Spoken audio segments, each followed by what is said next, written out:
የልጆቻችን ኢትዮጵያ የልጆቻችን ኢትዮጵያ ጤና ይስጥልን እንዴት አረፈዳችሁ ነው የልጆቻችን ኢትዮጵያ ተጀመረ በዛሬው የልጆቻችን ኢትዮጵያ ፕሮፌሰር ብሩክ ኃይሉ እንግዳችን ናቸው ከዚህ በፊት አምባሳደር በመሆን የኢትዮጵያ ልዩ መልእክተኛ በውጭ ጉዳይም ብዙ ስራዎችን ሰርተዋል በኦሃዮ ዩኒቨርሲቲም አሜሪካ መምህር ነበሩ የቀረውን እሳቸው ይነግሩናል መልካም ቆይታ ከፕሮፌሰር ብሩክ ጋር የልጆቻችን ኢትዮጵያም ጀመረ አብራችሁን ቆዩ ፕሮፌሰር ብሩክ ኃይሉ እንግዲህ ዛሬ በጠባቡ ጊዜዎች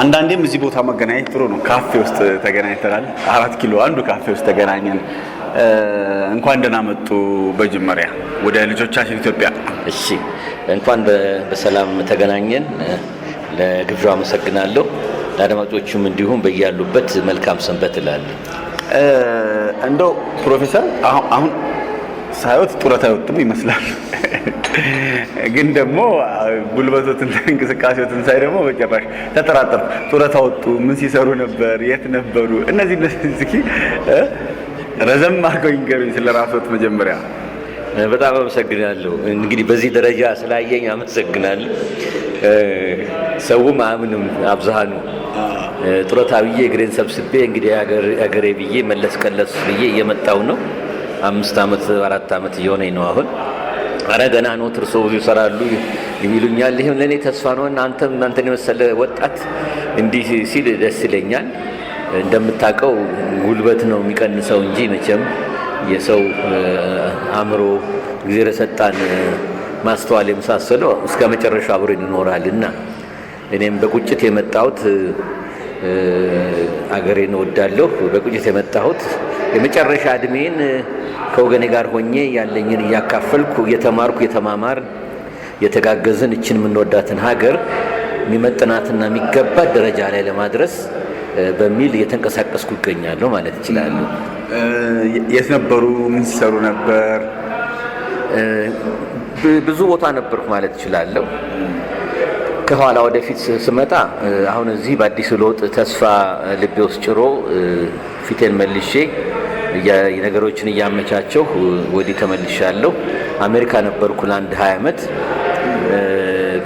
አውሮፓም ነበርኩ በስራ እና በማስተማር ግን ትውልዴና እድገቴ አዲስ አበባ ነው በልጅነት እድሜ ነው አዲስ አበባ ዩኒቨርሲቲ የዛሬ 42 አመት ስራ ጀመርኩት ግራጁዌት አሲስታንት ወጣት ረዳት መምህር ሆኜ ነው ጀመርኩት ብዙ ዘመን አስተምራለሁ አዲስ አበባ ዩኒቨርሲቲ በልጅነት እድሜ በዛም ኮራለሁ ደስ ይለኛል አዲስ አበባ ዩኒቨርሲቲ እንግዲህ በጊዜው በነጥብ ነበር መደባው ራሴ ፈልጌ መርጬ ሳይንስ ኦፍ ፖለቲክስ ማለት ፖለቲካል ሳይንስ እና ዓለም አቀፍ ግንኙነት ላይ ትኩረት ስለማድረግ ስለሚሰበኝም እሱን መርጬ ነው የተማርኩት እንደውም ባይገርምህ ከልጆች ፕሮግራም መሰለኝ አይደለም ያው የልጆቻችን ኢትዮጵያ አዎ እና ልጆች የምትሰሙ በሙሉ ሶስተኛ ምርጫዬ ነው በህይወቴ እስከ 8 አመት 8-9 ላይ ገበሬ ሆናለሁ ብዬ እንደውም ዓላማ ስሰማ እዛም የሄዱ ዘመዶች የተማሩ ስላሉ ገበሬ ለመሆን ነበር ፍላጎቴ አዎ አሁን ሰው ደስ ነው ምክንያቱም እርሻም እኮ ሳይንስ ነው ትማራለህ ዕውቀትን ታንጻለህ በጊዜው ደግሞ ካለማ ወጥቶ ሆመራው ምናምን እንቅስቃሴ ብዙ ነበርና ከዛ ደግሞ ወደ 10 ስጠጋ ህክምና ዶክተር ሜዲካል ዶክተር መሆን ፈልጌ ነበር ሰው ማገዝ ምናምን በሚል እንደው በማሰብ ቆርቆር እሱም ከሁለት ከምናምን ጊዜ በኋላ ሐሳቤን ለወጥኩና ሳላስበው ወደ 11ኛ ሶን ተጎተትኩ ምክንያቱም ምንም ነገር አያመልጠኝም ከአባቴ ጋር እንወያያለን ዲስከስ አደርጋለሁ ከዘመዶች ጋር በጊዜው አንድ ቴሌቪዥን ጣቢያ ነው ሾርት ዌቭ ሬዲዮ የነገሰበት ዘመን ነው እኛ ትውልድ ከኔም በፊት በሾርት ዌቭ የጀርመን ሬዲዮ የአሜሪካው ሬዲዮ ቪኦኤ ሁሉም አለ በየነ ራዲዮ ፍራንስ ኢንተርናሽናል የሆላንዶችም አለ ከዚህ ሆኜ ሬዲዮ መጎርጎር ማለት በሾርት ዌቭ ሬዲዮ ነው እኛ ትውልድ ሾርት ዌቭ ሬዲዮ በሱ ዓለምን ከታተል ነበር ውስጣዊ ሁኔታም ደግሞ በአገራችን አንድ ሬዲዮ ትልቅ ኢትዮጵያ ሬዲዮ ከዛ ደግሞ ኢትዮጵያ ቲቪ ብቻ ነበር ባለው እንሰማ ነበርና ጋዜጣም ማንበብ ያኔ የምዕራቡም የአሜሪካም ይመጣል ሌላም ይመጣል እሱን መጽሐፍት ቤት ሄዶ ማንበብ እንዲህ ያርኩ ግሩም ነጥብ ነበረኝ። ሕክምና ማጥናት ይችል ነበር። ፈልጌ ነው ፖለቲካል ሳይንስ የገባሁት እና እዛም ጨርሼ ጥሩ ነጥብ ስላመጣሁ በየአመቱም ቢሆን አልፎ አልፎ ብዙም 3 4 5 አመት በኋላ ከያንዳንዱ ዲፓርትመንት ዩኒቨርሲቲው ፕሮሚሲንግ የሆኑ ልጆችን አወዳድሮ በነጥብ እና ደግሞ በኢንተርቪውም ሁለቱም ነው ያስቀር ነበርና ኮሚቴ ተጋበዝኩኝ። አለፍኩ። አስተማሪ ሆኜም እንድቀር ተወሰነ። ስራዬን ጀመርኩ ማለት ነው።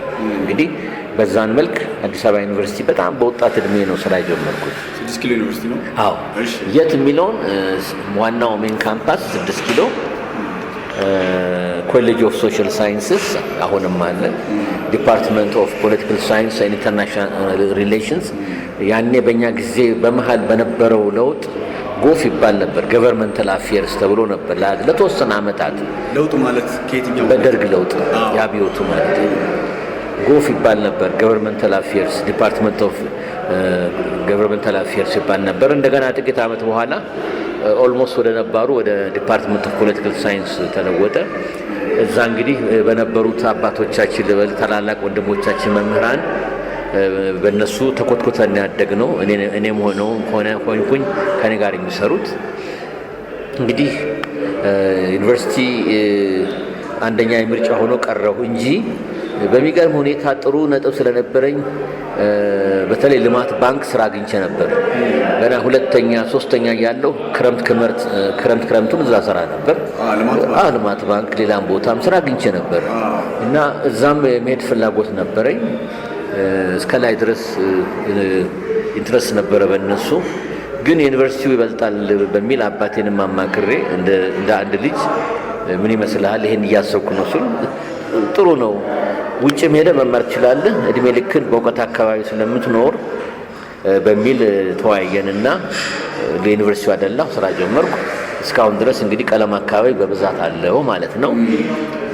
ብዙ አመት ሰራሁ። 5 አመት ማስተር ሴንስ ውጭ ወጣሁ፣ ተላኩኝ፣ ተመልሼ መጣሁ፣ ሰራሁ፣ ፒኤችዲን ተላኩኝ፣ ተመልሼ መጣሁ።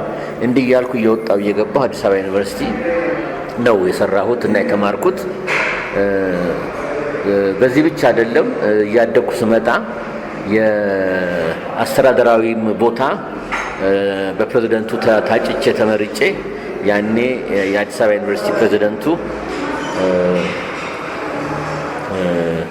አናግረውኝ እሺ ብዬ ስማቸው ፕሮፌሰር ሞገሴ አሸናፊ ይባላሉ። የታወቁ የሳይንስ ሰው ናቸው።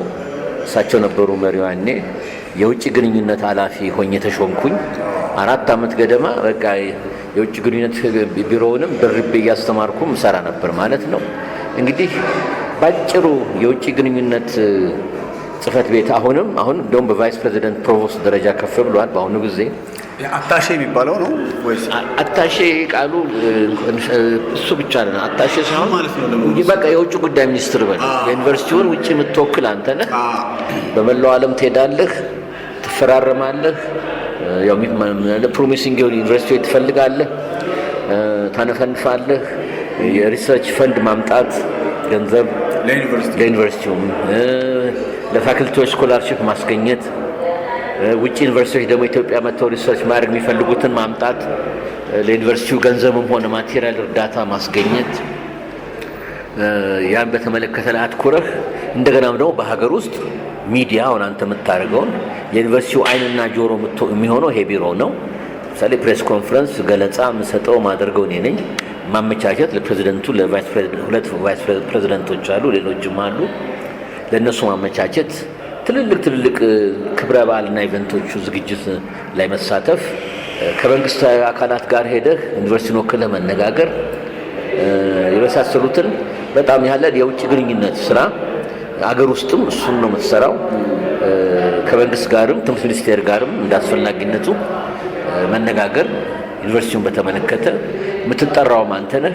ችግር እንኳን ቢኖር መጀመሪያ የሚጠራው የውጭ ግንኙነት ኃላፊው ነው። ለምሳሌ ፕሬስ ላይ ዩኒቨርሲቲ ላይ አንዳንድ ነገሮች ቢፈጠሩ ጥቁር ነጥብ የመሳሰሉ ወይ በጎ ነገርም ቢሆን ዩኒቨርሲቲውን ወክዬ ስብሰባ ላይ መገኘት፣ መናገር፣ መስራት ማረግበት ብዙ አርግ ያለውና ስራው ባጭሩ ይሄን ይመስላል። እንደውም ባይገርምህ ልክ ዩኒቨርሲቲው ዘንድሮ 75ኛውን ዓመት ያከብራል። አዲስ አበባ ዩኒቨርሲቲ ተጀምሯል። ጌስዋት ልክ የዛሬ 25 ዓመት 50ኛውን ያዘጋጀሁት ምሰራው ነው የነበረው። ከዓመት በላይ ስራ ነው። በቅንጅት ነው የሚሰራው። ከፕሬዝዳንቱ ቢሮ ጋር ነው የምትሰራው። ከእያንዳንዱ ኮሌጅ እና ፋክልቲ ጋር በቅንጅት ይሰራል። 50ኛው መቼም ድል ያለ ግሩም የሆነ ዝግጅቶች ተደርገው ነበር። ዩኒቨርሲቲውን የሚያስታውስ ዩኒቨርሲቲውን ለማሳደግ ብዙ ጥረቶች ተደርገዋል። ይሄ አሉማ አሶሲዬሽኖች ዩኒቨርሲቲው የት ነበረ፣ ተግዳሮት ምን ገጠመው፣ የደረሰ አሁንስ ምንድነው ፕላኑ፣ መርሃ ግብሩ ምንድነው፣ ምን ፕሮግራም ይከፈታል የሚለውን በሙሉ ብዙ ቀን የፈጀ ኮሜሞሬሽን ሁሉም ደግሞ የቀድሞ ግራጁዌት የተጋበዙበት በሩ ክፍት ሆኖ ህዝቡ መጥቶ የጎበኘበት ኤግዚቢሽኖች በየፋክልቲው በየካምፓሱ የተደረጉበት ቲቪ ሚዲያ እንደናንተ አይነት በደንብ የዘገቡበት ለዩኒቨርሲቲ ወጥተን የተናገርንበት። በእኔ ጊዜ እኮ አንድ ዩኒቨርሲቲ ነው ለሀገሪቷ ያለው። እንዳሁን 47 የመንግስት እንደ አሸን ደግሞ የግል ኮሌጅ ምናምን የለም ታውቃለህ። እና እያንዳንዱ እቺ የተባረከች ሀገር በዩኒቨርሲቲ ደረጃ የተማረ በሙሉ ያለፈው በአዲስ አበባ ዩኒቨርሲቲ ነው። ሚኒስትሮች አሉ፣ የሀገር መሪዎች አሉ፣ ምኖች ሁሉም አሉ። እና ምን ያህል ኢምፖርታንት እንደሆነ የዩኒቨርሲቲዎች ሁሉ እናት ቀዳማዊ ኃይለ ሥላሴ ዩኒቨርሲቲ ነበር። ያው ደርግ ነው እንግዲህ አዲስ አበባ ዩኒቨርሲቲ ብሎ የለወጠው። ይህን መርሳት የለብንም። እንዴት ነው ብትል ደግሞ ቤታቸውን የግል ቤታቸውን የአባታቸውን ቦታ ይዞታል። አጼ ኃይለ ሥላሴ ቦታው ማን ነው? የልዑል ራስ መኮንን ወልደ ሚካኤል ቦታ ነው። እዛ አባታቸው መሬት ላይ ነው ይህንን ገነተ ልዑል የሚባለውን ፓላስ ያሰሩት እሳቸው። በጣሊያን ጊዜም እኮ የካቲት 12 ግራዚያኒ ሲናገር የአደጋው ምናምኑ የነበረው እዛ አካባቢ ነው ታውቃለህ። እዛ ነበር እና ያንን ነው እንግዲህ ወደ ኢዮቤልዩ ሲጨርሱ ወደ ታች ወረዱ። ይሄ ሂልተን ሆቴል ታች ወርዶ ያለው እስከዛች ድረስ ግን እና የመንግስቱ ነው የጀነራል መንግስቱ ነው ግርግሩ የተካሄደው እዚህ 6 ኪሎ ገነተ ልዑል ካምፓስ ሜን ካምፓስ ነው። እሱ ለልጆቼ ለትምህርት እድገት ለአዲሱ ትውልድ ብሎ ነው የሰጡት በነፃ። እዛ ነው የተመሰረተ ዩኒቨርሲቲ። አሁንም ቢሮ ፓላስ ውስጥ ነው ያለው። የኛም ቢሮ እዛ ውስጥ ነው ያለው። በጣም የሚያምር ክላስ ያለው ለሀገራችን ትልቅ የሆነ ክብር ያለው ቦታ ነው እና ይሄው እንግዲህ 75 ዓመት ደርሶታል። እናት ነው ስል ምን መሰለህ፣ ጎንደር ዩኒቨርሲቲ ለምሳሌ ሁለተኛ ሆኖ የወጣ ነው። ጎንደር ዩኒቨርሲቲ የፓብሊክ ሄልት እና የጤና ኮሌጅ ነበር ይታይ። ጎንደርም በ2017 70ኛ ዓመታቸውን አክብረዋል።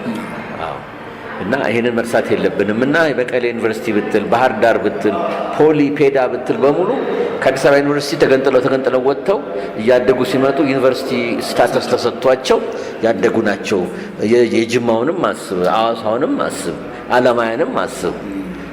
አስመራም ነበር ያኔ ካቶሊኮች የመሰረቱት በአዲስ አበባ ዩኒቨርሲቲ ስር የነበረ በጣም ትንሽ ናት። አሁን ተዘግቷል፣ እዛ የለም። እነዚህ እንግዲህ አዲስ አበባ ዩኒቨርሲቲ እናት ሆኖ ሰብስቦ ራሳቸውን እንዲችሉ ያደረገ ተቋም ነውና እዛ በመስራት እኮራለሁ። በጣም ደስተኛ ነኝና ይሄን ይመስላል። ከዛ ወደ አሜሪካ ከዛ የሚቀጥለው ህይወቴ እንዳልከው አሜሪካ እንዳልከው ወደ አሜሪካ ጉዞ ይሆናል። እሱ ምንድነው ከፍተኛ ዲፕሎማት ሆኜ ወደ ውጭ ጉዳይ ሚኒስቴር መስሪያ ቤት ተዛውሬ ትንሽ ከሰራው በኋላ ወደ ዩናይትድ ስቴትስ ወደ አሜሪካ ተመድቤ የኢትዮጵያ ልዩ መልእክተኛ እና ባለሙሉ ስልጣን ሚኒስትር ሆኜ ነው የተላኩት። እዛም ሰፊ ኃላፊነት ነበረኝ።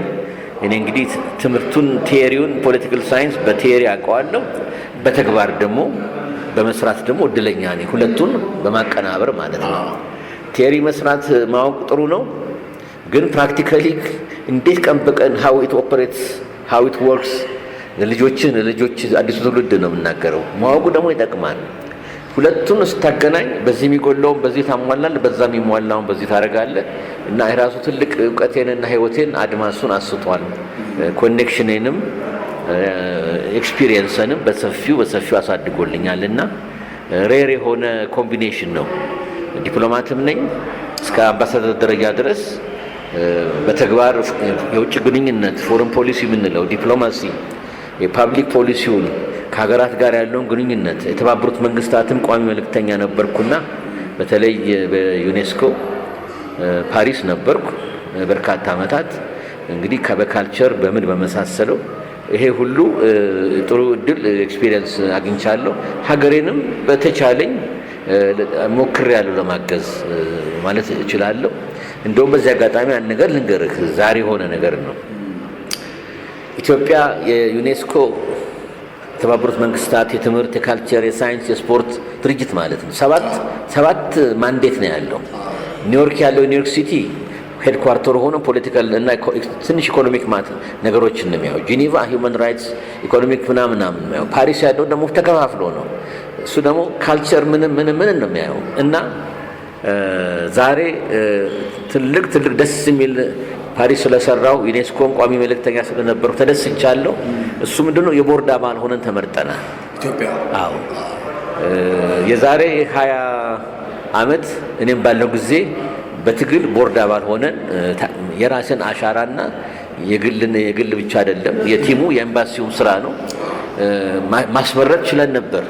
አሁን በድጋሚ ዛሬ መሆኑ ደስታዬ ጥፍጥር ያደርገዋል ለማለት ፈልጋለሁ። እንደው ለአድማጮቻችን በድጋሚ ለማስታወስ ያለነው ከፕሮፌሰር ብሩክ ኃይሉ ጋር ነው። ምናልባት ከጀርባ የምትሰሙት አጃቢ ድምፅ ካፌ ውስጥ ስላለን ነው። ለድምፁ ጥራት በድጋሚ ይቅርታ እንጠይቃለን። እንደው ፕሮፍ አንድ ነገር እስኪ ላንሳሉት። ፖለቲካ ምሁራኖቹ ፖለቲካ ሳይንስ ነው ትላላችሁ። ከሰሃራ በታች ሲሆን ለምን ይደክመዋል ሳይንስ መሆን? ግሩም ጥያቄ ነው። ልክ ነው። ትምህርቱ ሳይንስ ነው። ያውም በኦልደስት በቃ ትልቁ ሳይንስ የሚባለው ፊሎሶፊና ፖለቲካል ሳይንስ ነው። ከግሪኮች ጊዜ ጀምሮ ቻይኒዞችም ኮሪያም ሁሉም ወደ ኋላ ስትሄድ እኛም ዘርዓ ያዕቆብ የሚባል ፈላስፋ እንዳለ መርሳት የለብንም። እንዲያውም ለልጆቻችን ስለሱ እንዲያነቡ ስለሱ እንዲመራመሩ ያስፈልጋል። አለን ለማለት ነው። እኛም ጥበቡ አለን ኢትዮጵያኖች ማለት ነው። 5000 3000 አይደለም 5000 ዓመት የረዘመ የካበተ ሀብታም የሆነ ህብረተሰብ ነው ሀገራችን በካልቸር በምኑ ማለት ነው። እና አሁን ላልከው ሳይንሱማ ያስቀምጥልሃል። ምንድነው የሚያደርገው ሳይንሱ? ሴንትራል አድርጎ የሚወስደው የሰው ልጅ ይልሃል። ሰው ልጅ ከየት ወዴት ህይወቱ ምን ይመስላል፣ ምን መምሰል አለበት፣ እንዴት ሊለወጥ ይችላል። እንደገና ሶሳይቲን ወስዶ ያጠናል። እንደገና ስቴት እና ካንትሪን ወስዶ ያጠናል። ቲዮሬቲካሊ ይሄ ነገር ቢሆን ለምሳሌ ድህነት ለምን ድህነት መጣ ማብራራት ይቻላል። ለኢትዮጵያ ደሃ ሆነች እንዲሁ ዝም ብሎ በከርስ አይደለም። ምክንያቱም ሰላም በርግማን አይደለም። እንዴት ከድህነት አራንቋ መውጣት እንችላለን? በደንብ ሊቀመጥ ይችላል። በደንብ በሳይንሱ ትመረምረዋለህ። ልክ አንድ ሕክምና ዶክተር አንድ ሰው ላብላብ እያለው ወይ ብርድ እያለው መጥቶ ሁሉን ይመረምርና ያገኘዋል። ይሄ ወባ ነው፣ ይሄ ታይፈስ ይዘዋል፣ ይሄ እንዲነለ እኛም ሶሳይቲን አስቀምጠን እንመረምራለን። የሚሰማ ካለ ዋናው እሱ ነው። ቲዮሪው የሚለው በደንብ እናስቀምጥና ዳያግኖሲሱን ደግሞ ቦሊቪያ፣ በርማ፣ ህንድ፣ ቻይና፣ ራሻ ለምን ዩክሬን ለምን እንዲሆነ እና እናገናኝን እንተነትነዋለን። በደንብ ነው ዳያግኖስ የሚደረገው። እንግዲህ አሁን በደም እንደ ዶክተር እዚህ ላይ ለምን እንደዚህ ሆነ፣ ለምን ተሰበረ፣ ለምን አበጠ፣ ለምን አብዮት ሆነ፣ ይሄስ ሪፎርም ነው አብዮት ነው፣ ምን ቢደረግ ኖሮ ምን ውጤቱ ምን ይሆን ነበር የሚለው በደም አርጀንቲና ከሌ ብለን ኢትዮጵያ ለምጨመር ኬንያ ብለን ናይጄሪያ በደም እንተነትነዋል። ችግር እንኳን አይደለም። ምንድነው ይሄን ቴሪ የሚያስፈጽመው ማን ነው? ሰው ነው። በተለያየ እውቀት ደረጃ ላይ ያለ ሰው ነው። ጠበብ አድርጎ ሰፋ አድርጎ የሚያይ ሰው ነው። እያንዳንዱ ሰው የራሱን አመለካከት ይዞ ነው የሚመጣው። እንግዲህ ሶሳይቲ ውስጥ ድርጅቶች ይኖራሉ፣ ፖለቲካ ፓርቲዎች ይኖራሉ፣ ኢንትረስት ግሩፖች ይኖራሉ፣ አመራር ይኖራል። አመራር እንግዲህ ይወስንና በፓርቲውም ሆነ ያለ ፓርቲው አይኛ ሶሻሊዝም እንደ ደርግ ጊዜ ማርክሲዝም ይሻለናል ብሎ ወሰነ። ኢትዮጵያ ሰው ጠይቋል? አልተጠየቀም። እኛ ብንጠየቅ ኖሮ እንደ ዶክተር ለመሆን አይደለም ማርክሲዝም ምን ይዞ እንደሚመጣ በቅጡ ተከራከርን ነበር። አልተከራከርንበትም። ሆይ ተባለ። ያውም ወጣቶቹ ያውም የተማሩ የተባሉትም ሳይቀር በጥድፊያ እፍ ተባለና ቀዩ ባንዲራ ማያ እየተለቀሰ ነው ወደ ቀይ ሽብርና ወደ ምን ሽብር የገባ ነውና ስታሰብ ወይ ጉድ ትላለህ። እና እውነት ፍጥነቱ ቢነገረው ግስንግሱ ሶሻሊዝም ምን ይዞ ይመጣል? እውነት ሙሉ ነፃነት ነው ይዞ የሚመጣው ወይስ የራሱን አይነት ነፃነት ይዞ ነው የሚመጣው? የመደብ ትግል ይላል ማርክሲዝም። ጥሩ መደብ ትግል ብለም አለ አይደለ? ይሄ ማን ነው የሚባለው በአማርኛ ቃሉ ነው ኦፕሬሰር፣ ጨቋኙ መደብ አጥፍተን ኢትዮጵያ ሶሻሊዝም እናመጣለን ይላል። ጥሩ ነገር ግን በሌላ መደብ ደግሞ እንደሚተካው አይነግርህም። ይሄን የራሱ መደብ ማለት ነው። ከሀብታሞች ወስደው ሶቪየት ህብረት ራሱ አመራሩ ራሱ የሚኖርበት ቦታ ምን ሁሉ እኮ ትልቅ ፓላስ ውስጥ ይኖሩ ነበር። ሰዎችን አባረው ራሳቸው ገቡበት ማለት ነው አመራሮች። ተግባብተናል።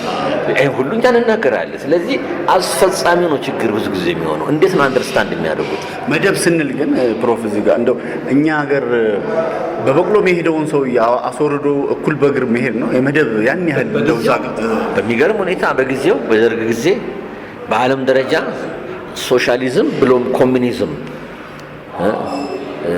ብለው ስርዓቱ ወታደራዊ ጊዜያዊ ወታደራዊ አስተዳደሩ ሲነሳ በዓለም ደረጃ የመጨረሻ ኤክስትሪም ውሳኔ እና ደግሞ ይሄ ኦል ካፒታል ፕሮፐርቲ የሚንቀሳቀስ ማይንቀሳቀስ በሙሉ የተወረሰበት ሀገር በዓለም 3 ላይ ነው። አንዱ አባት ሀገር የሚባለው ያኔ ኮታንኮት ሶቪየት ህብረት ነው ራሱ። ለምን ይሄ ፖለቲካል ቲዮሪ ነው ማርክሲዝም ኮሚኒዝም የሚለው። እሱን ተግባራዊ ሌኒን እና ሲፒኤስዩ ኮሚኒስት ፓርቲ ወደ ሶቪየት ዩኒየን ያደረጉት እነሱ ነበር። ሁለተኛው ሞንጎሊያ የዓለም ስባሪ ትልቅ ሀገር ሆና 3 ሚሊዮን ህዝብ የሌለባት ሀገር። ሶስተኛ ኢትዮጵያ ናት። እነ ዩጎዝላቪያ እንኳን እነ ፖላንድ አልደፈሩትም። እኩል ደህንሁን ነው ነገር የሚመስለው። አይ እነሆ ብለው አልተነሱም። ፍትህና እኩልነት እናሰፍናለን ብለው ነው። አይ እኔ አሁን የእርሶን ቤት መጥቼ ብሸነሽን እኩል ደህንሁን ነው እንከፋፈል አይደለ? በኋላማ ያየነው ይሄ ነው።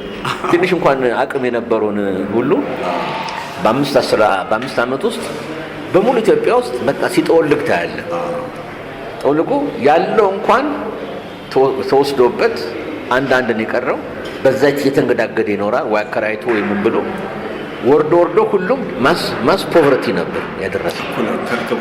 እንግዲህ እኩልነት እንደሆነ መቼም የጉድ እኩልነት ነው። እኩልነቱ ሀብት የሰፈነበት የትምህርት እድል ምንኖረው ቢሆን እሰይ ትላለህ። ብዙ ስራ አልተሰራም ለማለት አይደለም በጊዜው።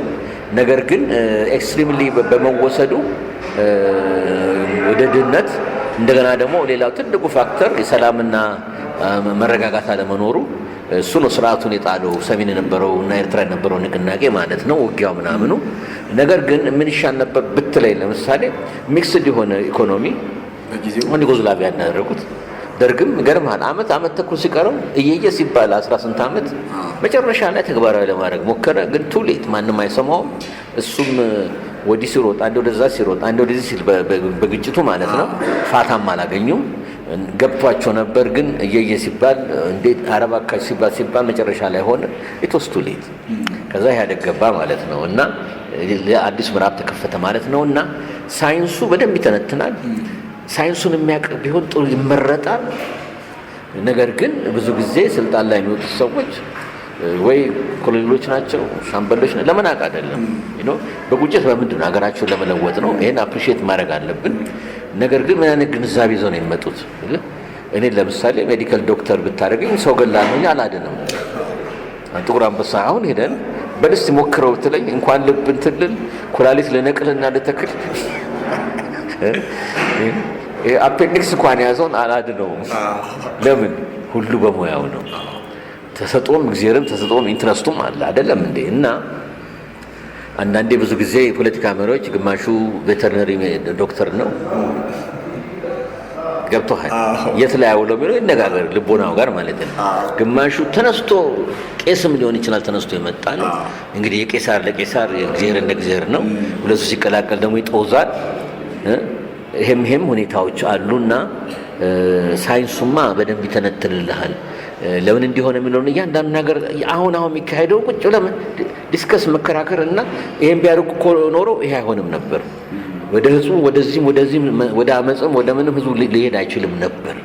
ግን ያን በማድረጋቸው እንዴት ያላል። ኦፍ ኮርስ ይሄን ስንል እናንተ ለመናገር ቀላል ይባላል። ግን ካንጀት ብሎ ለሚያዳምጥ አመራር አሁን አሜሪካና ምዕራቡ የአሁኑ አሜሪካ የተለየ ነው ብቻ የአሁኑ አስተዳደር ማለት ነው። ግን በአሜሪካ ካልቸር ፕሬዝዳንቶቹ ሊሰማሉ ህዝቡ ምን ይላል እንደሚባል እንደገናም ደግሞ ዝም ብለው አይደለም ፐብሊክ ፖሊሲ ላይ ሰዎች ዙሪያቸውን አሉ።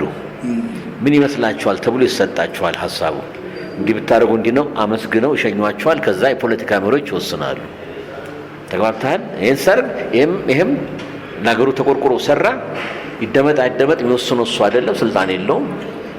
ስልጣን ያለው ደግሞ መክሮበት ለሀገሪቷን አስቀድሞ ብሔራዊ ጥቅም የሚወስነውን ይወስናል ማለት ነው። ስለዚህ በዛ መልክ የሚሰሩ ህብረተሰቦች ጥሩ ደረጃ ደርሰዋል። ለምሳሌ ምዕራብ አውሮፓ ለምን ሀብታም ሆነ ለምን ሰራ ብንል አንድ ኢንዱስትሪያል ደረጃው ነው፣ ግንባር ቀደም ናቸው።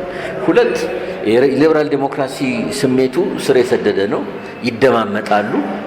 ለምሳሌ ኮሚኒስት ፓርቲ ቢሆን ጉድ አይባልም። ምርጫው ከሆነ ህዝቡ በዛ መደራጀት ይችላል። እንደገና ደግሞ ሙልጭ ያለና ኤክስትሪም ሄደ ነው ካፒታሊስት ሆነ እሱ መብቱ ይጠበቅለታል። አይኔ ሃይማኖተኛ ነኝ ካለ ይጠበቃል። እንግዲህ ዋናው ምንድነው ህዝቡን ሶቨረን ሉዓላዊ ታደርገውና ህዝቡ ነው የሚወስነው። እንዴት ይወስናል? በየ4-በየ5 ዓመቱ በምርጫ ይወስናል ማለት ነው። ህዝቡ ለስልጣን ያበቃል፣ ለስልጣን ይሰራሉ፣ ብቻውን ያሸንፋል ወይም ኮአሊሽን ይመሰርታል። ኦፖዚሽኖች ደግሞ ኦፖዝ አድርገው ይዘጋጃሉ። በዛ መልክ የሚቀጥለው ደግሞ ኦፖዚሽኖቹ ቤተ መንግስት ይገባሉ፣ የነበሩት ይወጣሉ፣ ተጨባብጠው ስልጣን ይረካከባሉ። ይሄ ነው ሀገርና ህብረተሰብ የሚያሳድገውና ሁሉም ደግሞ ቅሬታው ይቀንሳል። ለምን? ሁሉም በጊዜው አሸንፎ ሲገባ አክሴፕት ይቀበላል። በቃ አሸንፈሃል፣ ጉድ ላክ፣ እንደውም እንኳን ደስ ያለ መልካም እድል፣ 4 ዓመት ያንተ ነው፣ በሀገራዊ ጉዳይ እናግዛለን፣ በሌላው ግን ኢኮኖሚክ፣ ሶሻል፣ ካልቸራል ጉዳይ ደግሞ የተለያየ አጀንዳ አለን፣ እሱን እንከራከራለን እያሉ ኮምፕሮማይዝ እያደረጉ ይኖራሉ። እና ሳይንሱ ይሄንን በደንብ ይተነትነዋል ማለት ነውና አፈጻጸሙ ላይ እንግዲህ ሰውነንና ችግርም ይኖርናል ከራሳችን ከራሴ መጣላት ምናምን እና እንደዛ ነው የምታየው ለማለት ፈልጋለሁ። እንደው ያኔ ተማሪ ነበሩና ወደ ኋላ እስኪ ትንሽ እንመለስና ይሄ የተማሪዎቹ እንቅስቃሴ እዛ አካባቢ እንደው ወፈፍ አድርጎት አልሞከሩም? አልገቡም? በጭራሽ ላታውን ይችላል። በጭራሽ ለምን በለኝ። አንድ ወላጆቼን አመሰግናለሁ። አንድ ወጣት ነበርኩ። አሁን ከምትላቸው ትውልድ 2፣ 3፣ 4 ዓመት አንሳለሁ። እርግጥ ድንጋዩንም ረብሻውንም ምኑንም አይቻለሁ። ሰልፉንም ተቃውሞንም በየትምህርት ቤቱም ሁሉ የዞሩ ድንጋይ የተመታ ዩኒቨርሲቲ ተማሪዎች ሲያስወጡ የነበረው እንትን እከታተላለሁ። ለምን ስትል አይ ዶንት ኖ ሳይሆን እውነቱን መናገር ያስፈልጋል። እንዴት ብትለኝ አንድም ያለንበት ኢንቫይሮንመንት ዲተርማይን ያደርጋል። እኔ እውነቴን ነው የምለው እስካሁን ድረስ እግዚአብሔር የተመሰገነ ይሁን በሰው መነዳት አልፈልግም። በምንም አይነት አከብራለሁ፣ የሰውን ሀሳብ አዳምጣለሁ። እንደኔ ትዕግስተኛ የሚያዳምጥ የለም። መንግስትንም ጆይን ሳደርግ አሁን ውጭ ጉዳይ ሳደርግ የምደግፋቸው ነጥቦች አሉ፣ ማደግፋቸዋለሁ፣ እንተዋወቃለን። አዎ በአገር ጉዳይ ግን ሰርቻለሁ፣ አይቆጨኝም። ስለሰራሁም ደግሞ ያልተሰጠኝም ስም ተሰጥቻለሁ። ለዛች ዓመታት ቢሉኝም ምን ቆቢ አይደለም፣ እያራገፍኩ ሜዳ አይነት ጠንካራ ሰው ነኝ። ዝም ብሎ እንትን ምል አይደለሁም። አሁን ምሳሌ በጎ ስናገር በቆስ በቃ እንትን ምርባት ፒፒ ሆኗል ነው የሚል ይበሉ። እሰይ ምን እና ምን መሪው ፓርቲ ውስጥ ነው ምን ይሁን ታዲያ? ጥሩ ሰራ አይደለም እደግፈዋለሁ። የቀረ ካለ ክሪቲክ አደርገዋለሁ። በየኢንተርቪው ማንም መከታተል ይችላል። ለምን እንዲሻሻሉ እንፈልጋለን። ለምን ለሀገሬ እስከሰራ ድረስ ማንም ፖለቲካ ድርጅት መደገፍ ያለ እንጂ አባዜ ዞን እግርና እግሩን ይዞ ዘርጥጠጥለህ ነገ ደግሞ ራስህ ደግሞ የምትደናገር ከሆነ የምትሰራው ማታ ከሆነ አባዜ የፖለቲካ እንዴት ልበልህ ስግብግብነትን ኤጎይስት መሆኑ ተገቢ አይደለም እላለሁ። ሪሊ ከፍ ያለ ደረጃ ደርሰን ሀገርን ማስቀደም ሁሌ ብለው እንደዛ ነው አለብንና በዛ መልክ ነው የምሰራውና ያኔ ወደ ጥያቄው አሁን የተያዘ ነው ስመለስ ወጣት ሆኜ እንደዚህ አይነት አመለካከት አለኝ። ሜቢ ለምን ይሆናል አባቴም በጊዜው የተማረ ሰው ከሚባሉት አንዱ ነበር። በጣም የሳይንስ ሰው ነው፣ ቶለረንት ነው፣ ያስረዳናል። ይሄ መነጋገሩ ራሱ ጠቅሞኛል ነው ምለው። ሌላው ኢትዮጵያ ምግባር፣ ሰውን ማክበር፣ ሰውን አለመዘርጠጥ፣ ሁሉን እኩል አድርጎ ማየት እሱም ረድቶኛል ነው የምለው። እና በወቅቱ ጥያቄም ጠይቅ ነበር፣ ዘልዬ አልገባሁበትም፣ አምልጫለሁ ማለት እችላለሁ። እንደገና ደግሞ ደም መፍሰስ፣ ቀይ ሽብር ምናምን ሲመጣ አሁንም ወላጆችን ልጆች እንደውም የሚያዳምጡ ወላጆቻችሁን አዳምጡ ማለት ፈልጋለሁ። ወላጆቻችሁ ቢቆጧችሁ ምን ቢሏችሁ ለእናንተ ይጠቅማል ብለው ስላመኑ ነው ብዬ ነው የምወስደው። እኔ ራሴ ምስክር ነኝ። ከቤት እንዳልወጣ በዛኑ ወራቶች ሪሊ እስር ባይሆንም ባልታሰርም የተከታተሉ ህይወቴን ለማዳን ተንቀሽቅዤ እንዳልከው ሳትራት እንዳልሆን የተረፍኩትም በዛ ነው እንጂ ጓደኞቼ ሁሉ በኢህአፓ በምን ተገደለዋል። እኔ ግን ኢህአፓ ውስጥ አልነበርኩ። ውጭውን ቡል ኖሮ ማያውቃል በየመንገዱ የታፈሰ የሚገደለውና የሚወሰደው እና የመጥፎ ሁኔታ ላይ ወድቅ ነበርና የወላጆቼ ቁጥጥር በጣም ሳይጫኑኝ ለራሴ ደህንነት ብለው ያን ማድረጉን እኔ ጊዜ አልፈጀብኝ አንደርስታንድ ለማድረግና እነሱም ባሉበት እግዚአብሔር ዘንድ ላመሰግን ፈልጋለሁና ትምህርቱ ምንድነው? ልጆች ወላጆቻችሁን ስሙ። ቢቆጡ ምን ቢሉ ለራሳችሁ ጥቅም ነው። ሌላ ቢቀር አክብሮቱም እድሜያችሁን አይታችሁ አዳምጧቸው። ዛሬ ባይታያችሁ ነገ ይታያችኋል። ነገ ባይታይ 6 ወር በኋላ ባሁን ደግሞ በእድሜያችሁ አመት በኋላ ይታያችኋልና በዛ መልክ እናንተም ደግሞ ወጣቶች ወላጅ እንደምትሆኑ ከእግዚአብሔር ጋር አትርሱ። እናንተም ልጆች ይኖሯችኋል፣ እነሱም እንዲጠይቋችኋልና እናንተም በዚህ መልክ ወላጆቻችሁ ተረዱ ማለት ፈልጋለሁና በዛ አምልጫለሁና ዩኒቨርሲቲ እንኳን ስማሪያነት እዚህ ይለኛል ከቤት ወጣው ከካምፓስ ወጣው ቤቴ ሌላ የትም ቦታ አልሄድም። ሰው ሳያልቅ ምን ሲል አባቴ ያደርሰኛል ወይ መልሰኛል ወይ በግሬሹ ልክ ይሄዳለሁ። እዚህ ሰፈር ነበር ሰፈሬም አሁንም 6 ኪሎ አካባቢ ተወልጄ ያደግኩበትም እዚህ ቲሩም አካባቢ ነው። እዛ የተሰራበት ህንጻ ላይ ነው የተወለድኩት።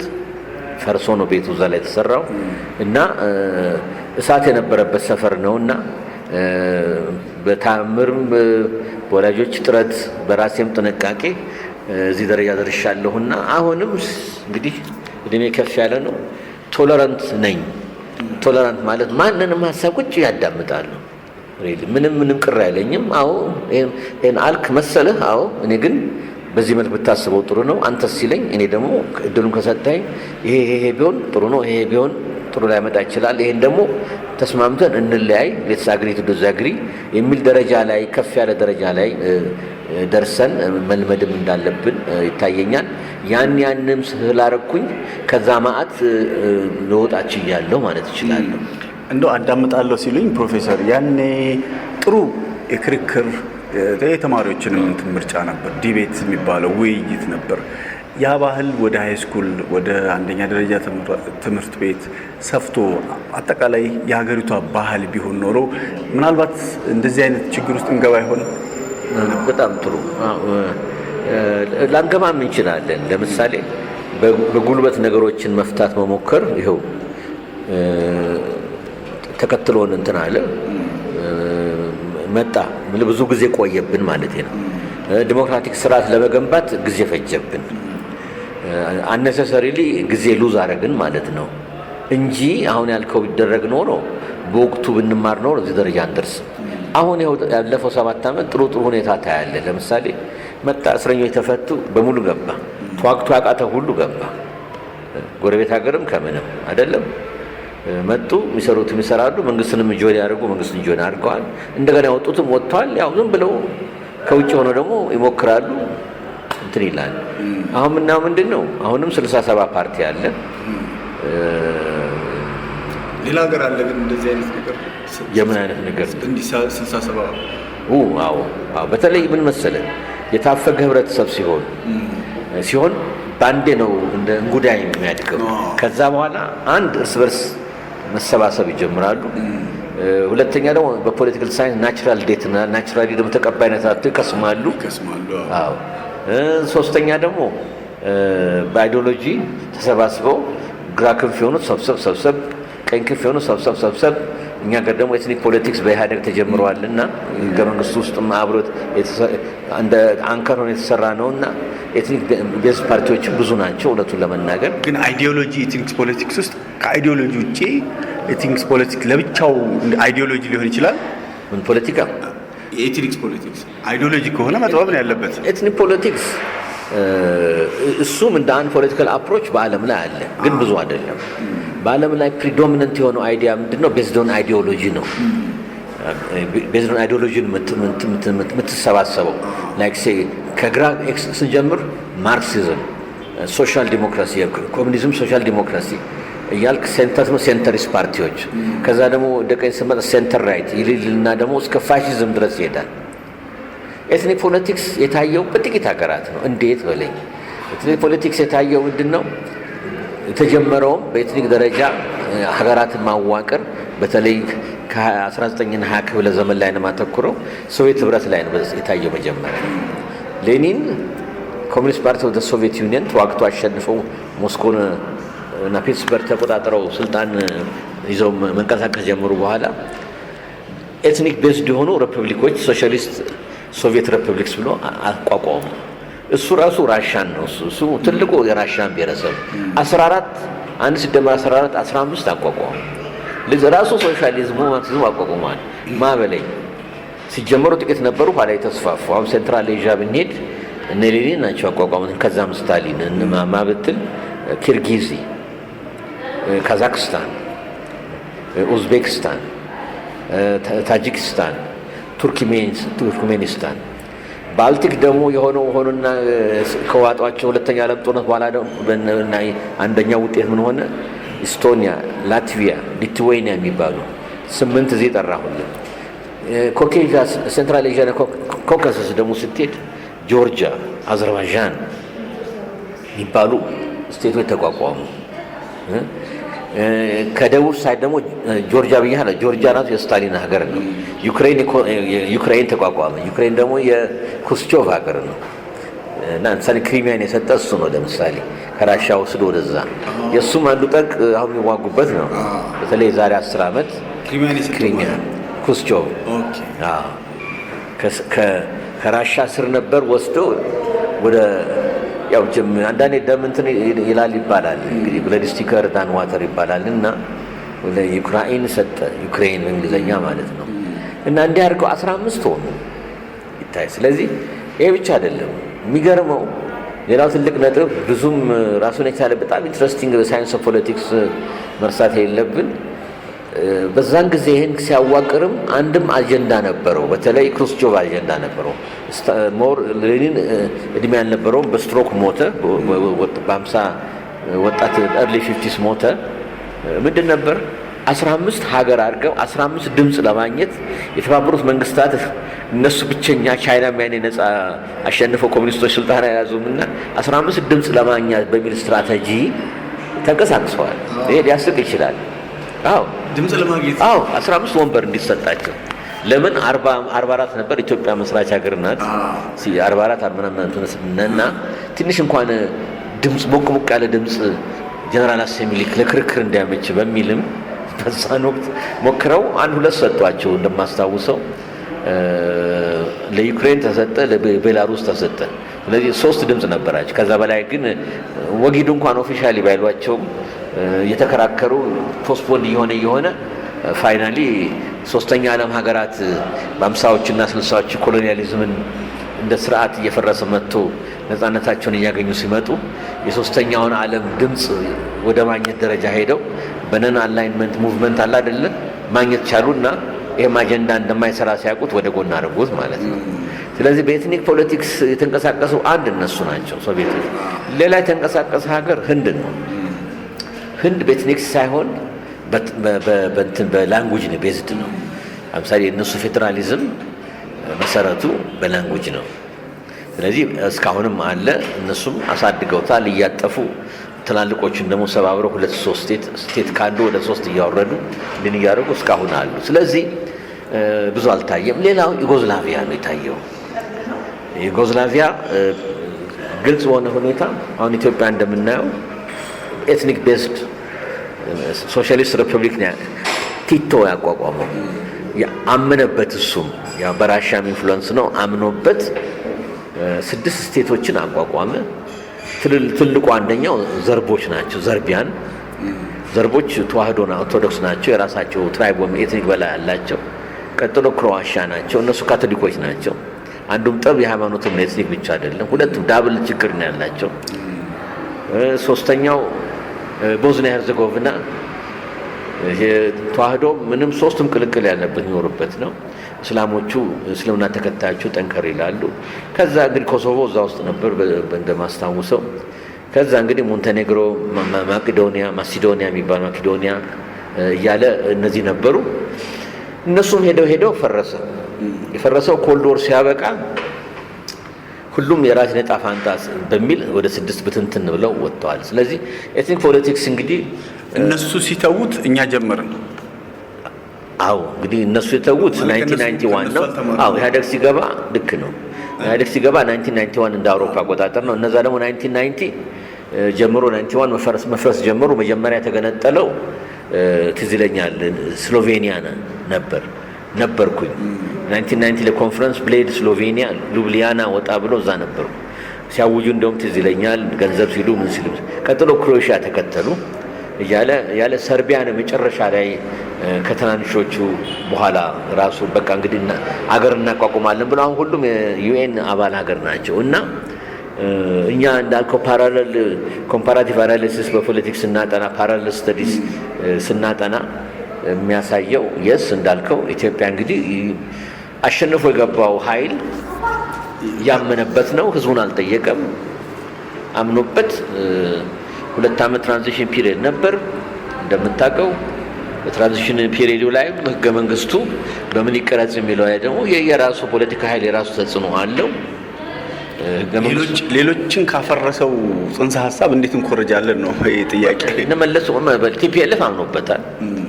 እስካሁን ድረስ ሊበሬሽን ፍሮንት ነው፣ ስሙን አልለወጠም። እንግዲህ ይታይ ይሄም ሁሉ አለ። ለምሳሌ ሻዕቢያን ስታይ ኤርትራኖች ለውጠዋል። ለምሳሌ ከሻዕቢያ ወደ ህግደፍ ብለው ለውጠዋል።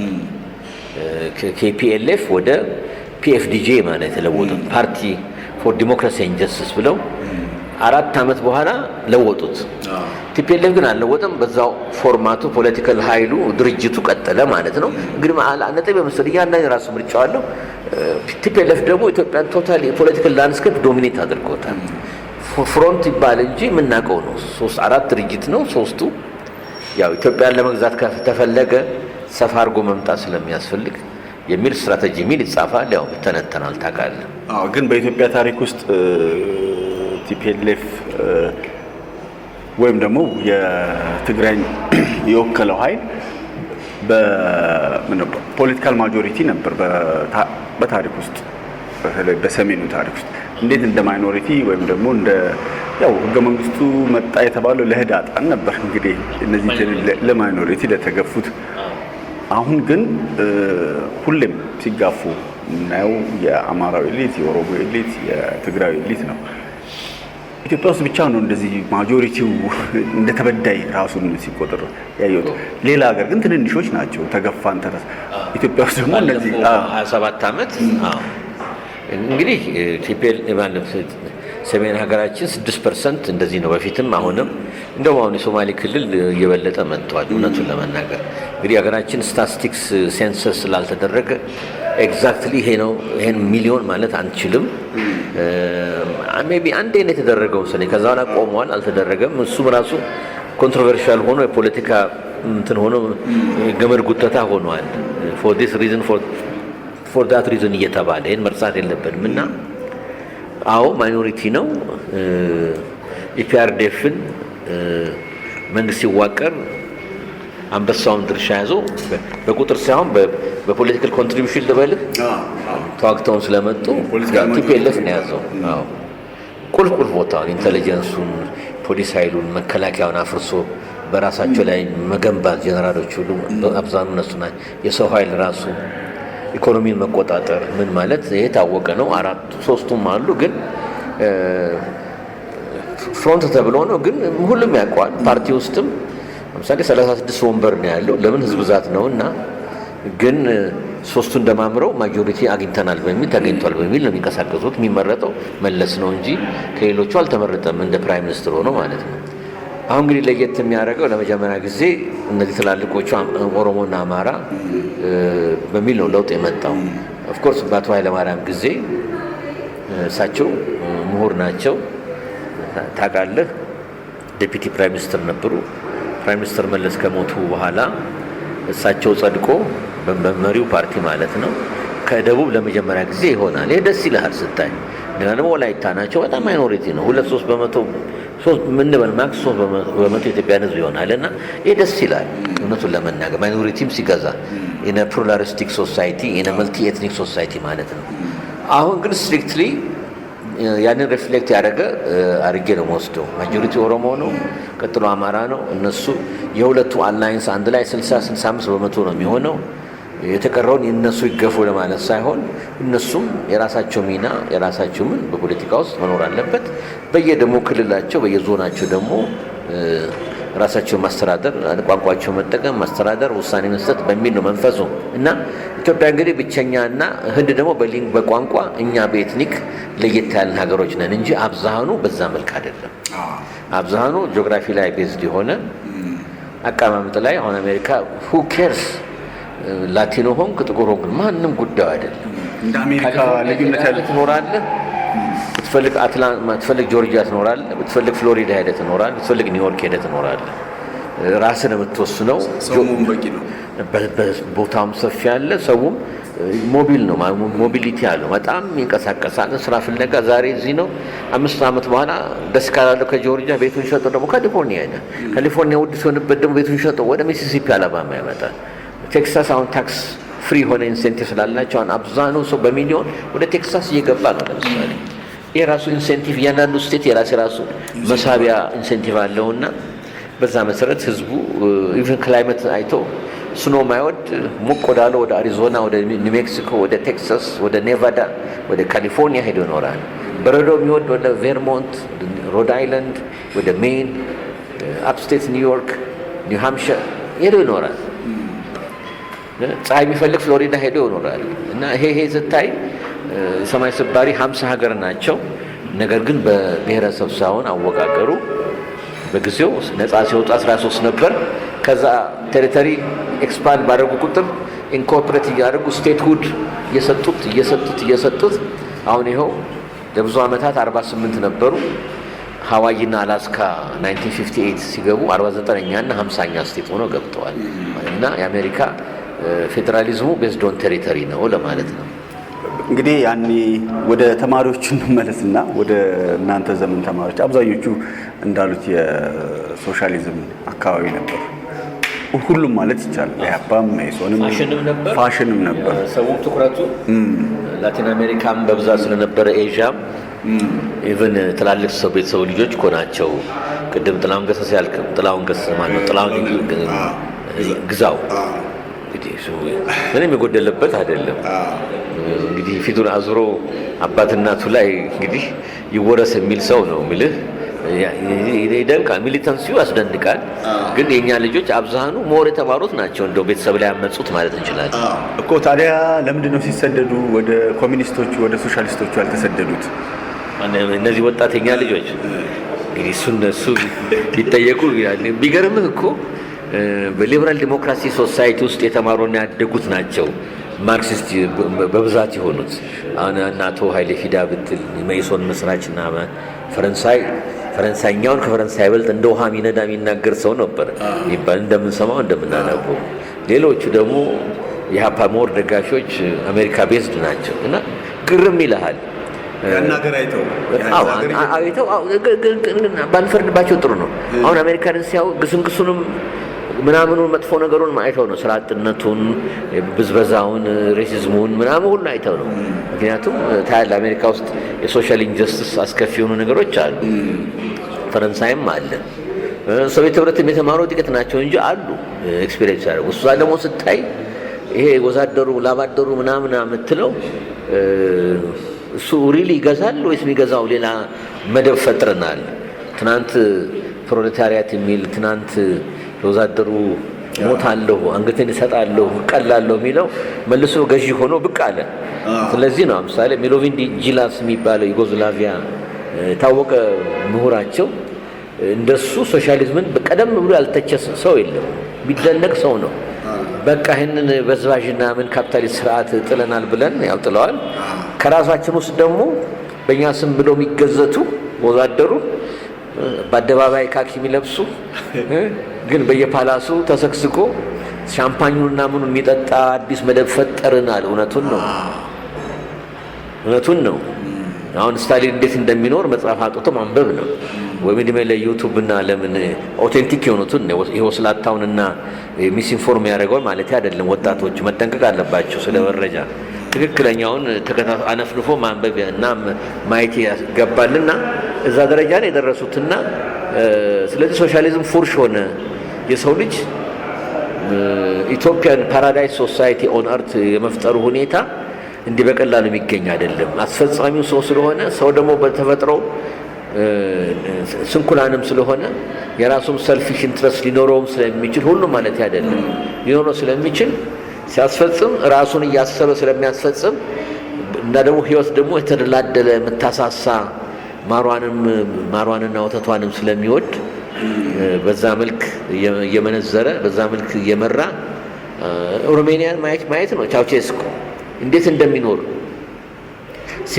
በሮሜኒያ ህዝብ እሱና ቤተሰቦቹ ሚስቱም ሳይቀር ቀጥቅጠው ሲገዙ እስከ መጨረሻው ድረስ እስከ ህልፈታቸው ሞት ድረስ አኗሯቸው ሰው ህዝቡን ማመን ያልቻለው ግን በየቀኑ በየስብሰባው የሚገዘተው ምን ነበረ? ስለ ከመጨቆ እናወጣለን እንዲናረጋለን። አዎ ትምህርት ቤት መንገድ ምንም ተሰርቷል። ግን ስልጣንን ማካፈልንና ሀብትን በሰፊው ማካፈልን እዛ ላይ ድክመቶች ነበሩ ማለት ይቻላል። ያኔ የነበሩ ተማሪዎች በነበራቸው እንቅስቃሴ አንዳንዶች የሚሉት ነው እንግዲህ በፖለቲካ ሳይንስ መነጽር እንዲያዩት ነው በረጅሙ ከውጭ ተጠልፈዋል የሚሉ ሰዎች አሉ። በዚህ ይስማማሉ? የኛ ተማሪዎች በጊዜው የነበሩ ዩኒቨርሲቲ ተማሪዎች መጠለፍ በአንድ በኩል መጠለፍ ነው። እኔ ግን ሞር ምክንያት አድርጌ የማቀርበው በዛን በነበረው ዓለም እንደ 60s እና 70s እንደ አውሮፓ አቆጣጠር ማርክሲዝምንና ሌኒኒዝም የነገሰበት ዘመን ነበር። እንደውም ኢቨን በፋሽን ደረጃ ነበረ። በተለይ ላቲን አሜሪካ ነው ግንባር ቀደም ሆኖ በዛ ነው የገፉት። ለምሳሌ የኩባ ሪቮሉሽን ሳክሲድ ማድረጉ እስከ አፍሪካ ምድር ድረስ ትልቅ ተስፋን ጥሏል። ልክ እንደ ኩባ ነው ታግለን ግራ ክንፍ የሆነ አብዮት እንፈጥራለን የሚል ቺሌ ቀረብ ሲል የአየንዴን ቺሌን ሶሻሊስት ኤክስፔሪመንት በህዝብ ጫና ሶሻሊስት ሪቮሉሽን ማምጣት ትልቅ እንድምታ ነው የፈጠረው እና ትልቅ ተስፋ ነው የፈጠረው። እንዲህ አይነት ቁልፍ የነበሩ ሶሻሊስት ሪቮሉሽን የነበሩ እንደ 70s ኒካራጓ ሶሻሊስት ሪቮሉሽን ዳንኤል ኦርቴጋ የሳንዳኒስታ ንቅናቄ። ስለዚህ የእኛም ልጆች ያን ተስፋ ነበራቸው። ኢትዮጵያም በቃ ይህንን ኋላ ቀር ህብረተሰብ መሬት ላራሹ በሚል መፈክሩ እሱ ነውና መሬትን ለህዝብ ለመስጠት ማለት ነው። እንስጥ ጥቂት ሀብታም ሰፊ ደህንነት ያለውን መለወጥ እንዳለበት በማመን የኛ ልጆች በተለይ ምዕራብ የተማሩት እና ጥቂቶች ሶሻሊስት ሀገራት የተማሩት ይህን ለውጥ ለማምጣት በጊዜው ሬቮ መባል ፋሽን ነበር። ጸጉርን ማጎፈር ፋሽን ነበር። ሲጋራው ገዳዴ እንደ ሆቺሚን ቪየትናም ትልቅ ቪየትናም ትልቅ ሳክሰስ ሪቮሉሽን ነበር። ሆቺሚን ይታይ ነበር። ደሱ ለመሆን ነው ጥረቱ። የቻይናም ሳክሲድ ማድረግ ቼጎቬራ እንደማው እንደ ቼጎቬራ ዘፈኑ ቼጎቬራ እንግዲህ ለኩባ ብሎ ሀገሩን ትቶ ሄዶ ከነ ካስትሮ ጋር አብሮ ተራራ ምን እየወጣ እየወረደ ኩባ ሪቮሉሽን ሳክሲድ እንዲያደርግ ካደረጉት አንዱ ቼጎቬራ ነው። ከዛ ሚኒስትር ሁሉ አድርጎ ካስትሮ ሰየመው። ሚኒስትርና ስልጣን ሰጠው። 2-3 ዓመት በኋላ ሰለቸኝ በቃኝ ብዙ አብዮቶች መካሄድ አለባቸው በሚል እንደገና ነው ሄደው ጫካ የገባው ሌላ ሀገር። እንግዲህ ኮሚትመንቱ ምን ያደንቃ ምልህ ይህን የመሰለ ሃንሰም የሆነ ደሞዙን እየበላ መኖር ሲችል ያውም ካስትሮ ወንድም ነው ባባሩን ወንድሜ የተመቻቸ መኪና እየተነ በሾፌር መሄድ መመላለስ ሲችል ይሄ ኮሚትመንቱን ያሳየኛል። ሰብአዊነቱን የሚናቃለን ሂውማኒስት ነበር። መጨረሻም ከፈለበት በህይወቱ ማለት ነው። እና እንዲህ አይነት አብዮቶች በአካባቢው መምጣት በዓለም ላይ የቻይናም አብዮት መሳካት በእኛ ወጣቶችና በብዙ አፍሪካን ወጣቶች እስከ ታንዛኒያ እነሱ አፍሪካን ሶሻሊዝም ብለው መለስ አሉ እንጂ መጀመሪያ ላይ ማርክሲዝም ነበር ንክሩማን ቢሆን ማርክሲዝምን በደንብ ያምንበት ነበር። ግን መለስ አለ፣ ተገለበጠ በወታደሮቹ። እንዲህ አይነት ጥረቶችና ፍላጎቶች ነበሩ። ከመቆርቆሩ መሆኑን አደንቃለሁ። ግን ይሄን ደግሞ ዲቱርድ ሆኖ ወደ ሰልፍ ወደ ራስ ላይ ያተኮረ ሲሆን ደግሞ ያው መወገዝም አለበት እና የኛም ልጆች በጊዜው ተሳሳቱም አልተሳሳቱም ነሽጧቸውም ይሁን አይሁን ለሀገራቸው ተቆርቆረው አንድ ነገር ለማምጣት መጣራቸው መደነቅ አለበት። ግን በምን መልክ የሚለው ደግሞ ያከራከራል፣ ያነጋግረናል። ግን አትሊስት ህይወታቸውንም ብዙዎቹ አልቀዋል። ታውቃለህ የኛ ልጆች ያ ከፍለውበታልና አድናቆት ግን መቸር ያለብን ለኢትዮጵያ በመሰላቸው መቆርቆራቸው መደነቅ ያለባቸው ይመስለኛል። ከዛ ውጪ ግን እነሱ አንግባነት ሶሻሊዝም ለኢትዮጵያ ድህነትን አመጣ ወይስ ቀውስን አመጣ የሚለው ደግሞ እያንዳንዳችን እስካሁን ድረስ በየሴሚስተሩ በየኮርሱ ዩኒቨርሲቲ በሌክቸር ደረጃም ሆነ በሚዲያ ደረጃ የምንከራከርበት የምንነጋገርበት አጀንዳ ነው ማለት ነው። እንግዲህ መሬት ለአራሹን አወጅን፣ ከዛ ራስን በራስ ማስተዳደር የብሔር ፖለቲካ ውስጥ ገባን። ግን ዛሬ እስከ ዛሬ ድረስ መሬት የገበሬው ነው ኢትዮጵያ? አዎ ጥሩ ጥያቄ ነው። እንግዲህ ለልጆቹ እንትን እንዳላቸው እንጂ መሬት ለገበሬው ሰው በመንግስት እጅ ነው በፓብሊክ እጅ ነው አይደለም ብሎ መጠየቁ ይሻላል። ለምን ደርግ ነው መሬትን ናሽናላይዝ ያደረገው። ኢንፍሉዌንሱ ምንድነው? አራሹ ካለ በኋላ አዋጅ ወጣ። አዎ መጀመሪያ መሬት ተወረሰ። ከዛ ተጨማሪ ቤቶች ኤክስትራ ሃውስስ በሚል አንድ ቤት ብቻ ተወሰነና የተቀረው ተወርሶ ለህዝብ ይውላል በሚል ነው እና በደርግ ጊዜ ነው የተወሰነው። ኢህአዴግም ይሄንን አልመለሰውም። አሁንም መንፈሱ ምንድነው? ላንድ የህዝብ ነው ሀብት ነው በሚል ነው። በተግባር ግን ነው ወይ? በተግባር ነው ሊያሰኝ ይችላል። አንድ ገበሬ ለምሳሌ መሬቱን መሸጥ ይችላል። አሁን መሬቱን ማሳረስ እንደሚችል አውቃለሁ። ገበሬ ማህበር እንደውም አሁን እየተስፋፋ ነው የተሰጣቸው እንደሆነ ነው የማውቀው። እኔ የአግራሪ ስፔሻሊስት ኢኮኖሚስት የእርሻ ስፔሻሊስት አይደለሁም። ይህን ጥያቄ ቤተር መመለስ የሚችለው ሌላ ባለሙያ ነው። ምክንያቱም አድማጮችን ማሳሳት አልፈልግም። ግን ካለኝ ጀነራል ግንዛቤ ብቻ ተነስቼ መናገር ነው የምፈልገው። ጥንቃቄ አድርጌ ስህተት እንዳይመጣ እንዳላሳስት ማለት ነው። እስከማውቀው ድረስ አሁን በደርግ ጊዜ ኮኦፕሬቲቮች ተቋቁመዋል። በምን ለመለስም ጊዜ ኮኦፕሬቲቮች ነበሩ። በጋራ አርሶ በጋራ ትርፍ ማግኘት ይችላሉ። አሁን ጎበዝ ገበሬ በሰራው መሬት ተጨማሪ እንደሚሰጣቸው እንሰማለን። ለምሳሌ ሌላው ደግሞ አንድ ገበሬ ቢታመም ወይም ባሏ ቢሞትባት የገበሬ ሚስት ሆና እኔ እናንተ ጠንካራ አራሾች ከሆንን ለእኛ ማከራየት ተፈቅዷል። ገብተዋል።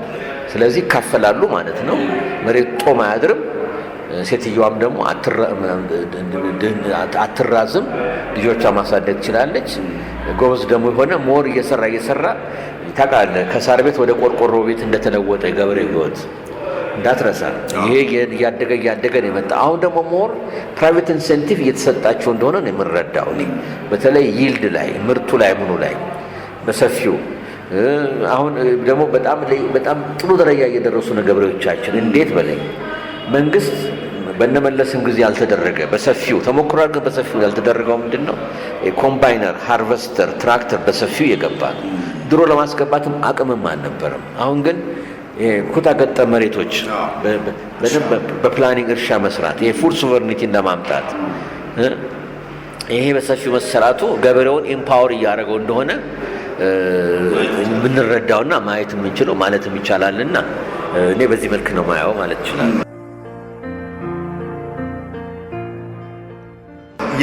ወደ ብሔራዊ ጥቅማችን ጋር እንምጣ እስኪ። ኢትዮጵያና ጎረቤት አገሮቿ ለኢትዮጵያ ብሔራዊ ጥቅም እንዴት እንቅፋት እየሆኑ እየመጡ እንደሆነ እያየን ነው። ለምሳሌ የባህር በር ጥያቄ ላይ የባህር በር ጥያቄ ስናነሳ ከቀኝ ገዢዎች ጋር ለምሳሌ አንድ አይነት ብሔረሰብ የነበሩት መከፋፈል፣ ለምሳሌ ጅቡቲ አፋር አለ፣ ኢትዮጵያ አፋር አለ፣ ሀሰብ አፋር አለ። ዋናው የጎሳው መሰረት ግን ኢትዮጵያ ነው። እንደዚህ ተራርቆ የመቅረት እና እነዚህ ደግሞ በጊዜ ሂደት ውስጥ የኢትዮጵያ የብሔራዊ ጥቅም አደጋ ሲሆኑ እናያለን። ይህ እንዴት ያዩታል? በጣም ጥሩ ጥያቄ ነው። እንግዲህ ፕሮግራሙ ልጆች ላይ ያተኮረ ስለሆነ የልጆቻችን ኢትዮጵያ ነው። የልጆቻችን ኢትዮጵያ ለህፃናትም፣ ለትልቆችም፣ ለጎረምሶችም እንግዲህ ዩኒቨርሲቲ ምን ጨምር ጥሩ ሆነ። አንድ እያንዳንዱ ሀገር መርሳት የለብን የራሱ ብሔራዊ ጥቅም አለው፣ ናሽናል ኢንትረስት አለው። እያንዳንዱ ሀገር አሜሪካም ሆነ ራሻም ቻይናም ሆነ ትንሿ ኤስዋቲኒም ሆነች ሌሶቶም ሆነች ሞዛምቢክም ሆነ መርሳት የሌለብን ጀርመንም ፈረንሳይ ማንም አገሪትም አውስትራሊያ ሆነ መርሳት የሌለብን ነምበር 1 ፕራዮሪቲያቸው ምንድነው? የሀገራችን እኛም ፕራዮሪቲያችን የሀገራችን ደህንነት ማስጠበቅ ነው። ማለት ምንድነው? ነፃነታችንን፣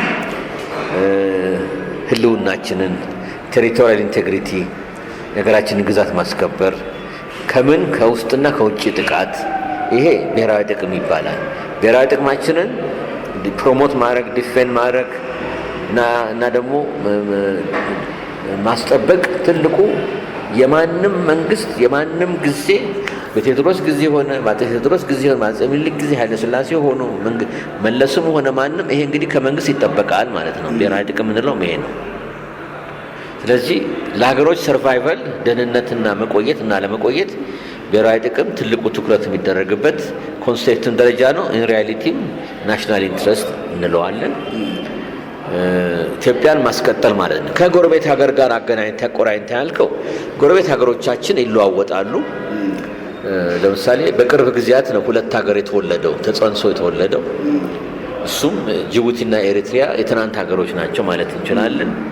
ለምንድን ነው ይሄንን ማለት የምንችለው? ኢትዮጵያን ስንል 3000 ዓመት አይደለም እስከ 5000 ዓመት መሆኑ በደንብ ተረጋግጧል። 5000 ዓመት ታሪክ ያላት እንደ ሀገር የቆየች ከነ ቻይና፣ ከነ ኮሪያ፣ ከነ ግሪክ፣ ከሮማን ኢምፓየር ጋር በንግድም የተሳሰረች በተለይ በአካባቢያችን ከአረቡና ከግሪክና ሮማን ኢምፓየር የኛ ሳንቲሞች የኛ መርከቦች ያልረገጡበት ውሃ የለም።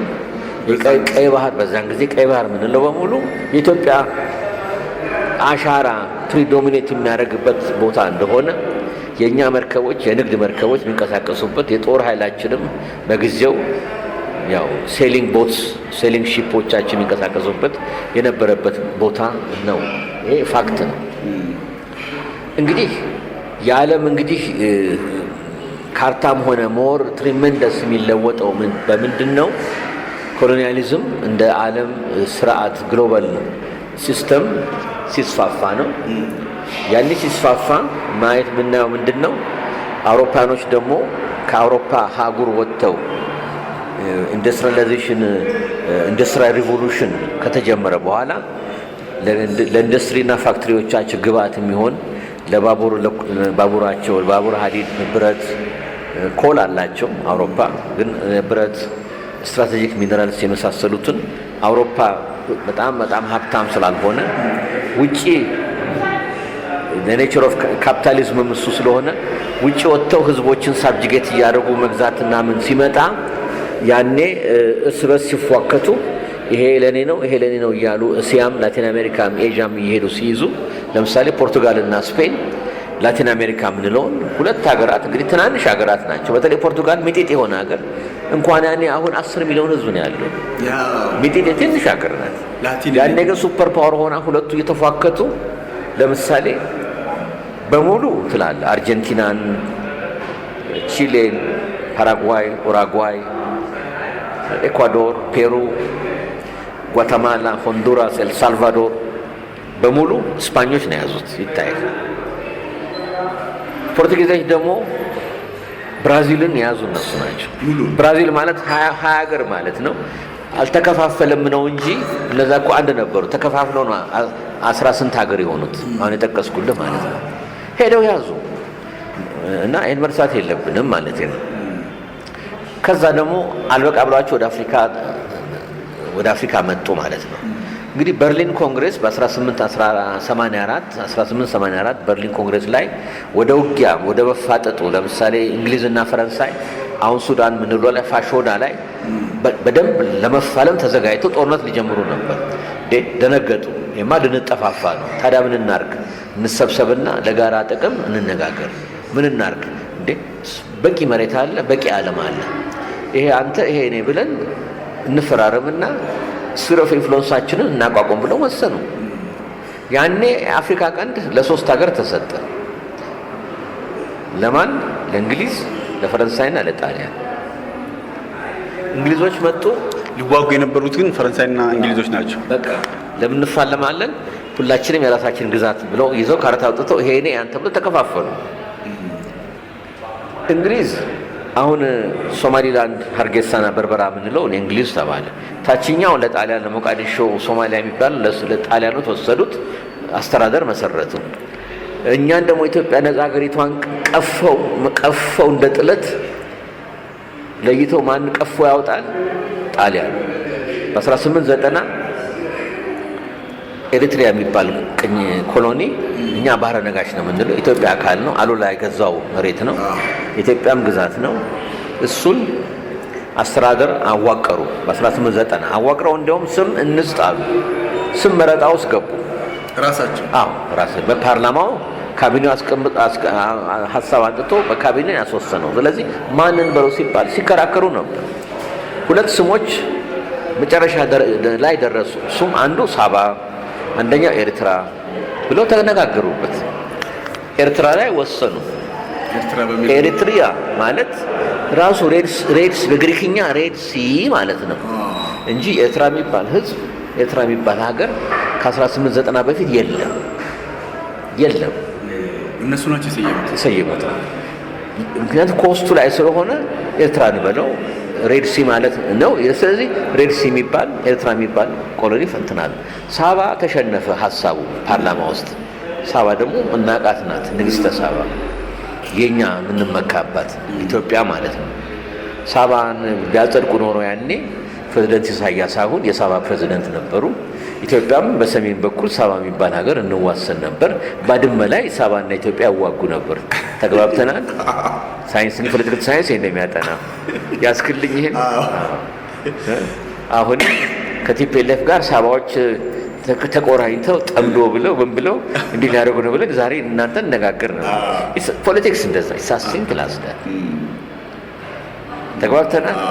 የሳባ ዜጋ የሚባል የ34 ዓመት ነፃ ያወጣ ሳባ የሚባል መንግስት ይኖር ነበር። ተግባብተናል። ድምጽ ቢያልፍ ነው። እንደዛ ነው የሆነው እና ፖለቲካል ሳይንስም ይነማጥንት የሚያበራራው እና ኤርትራ ተወለደች።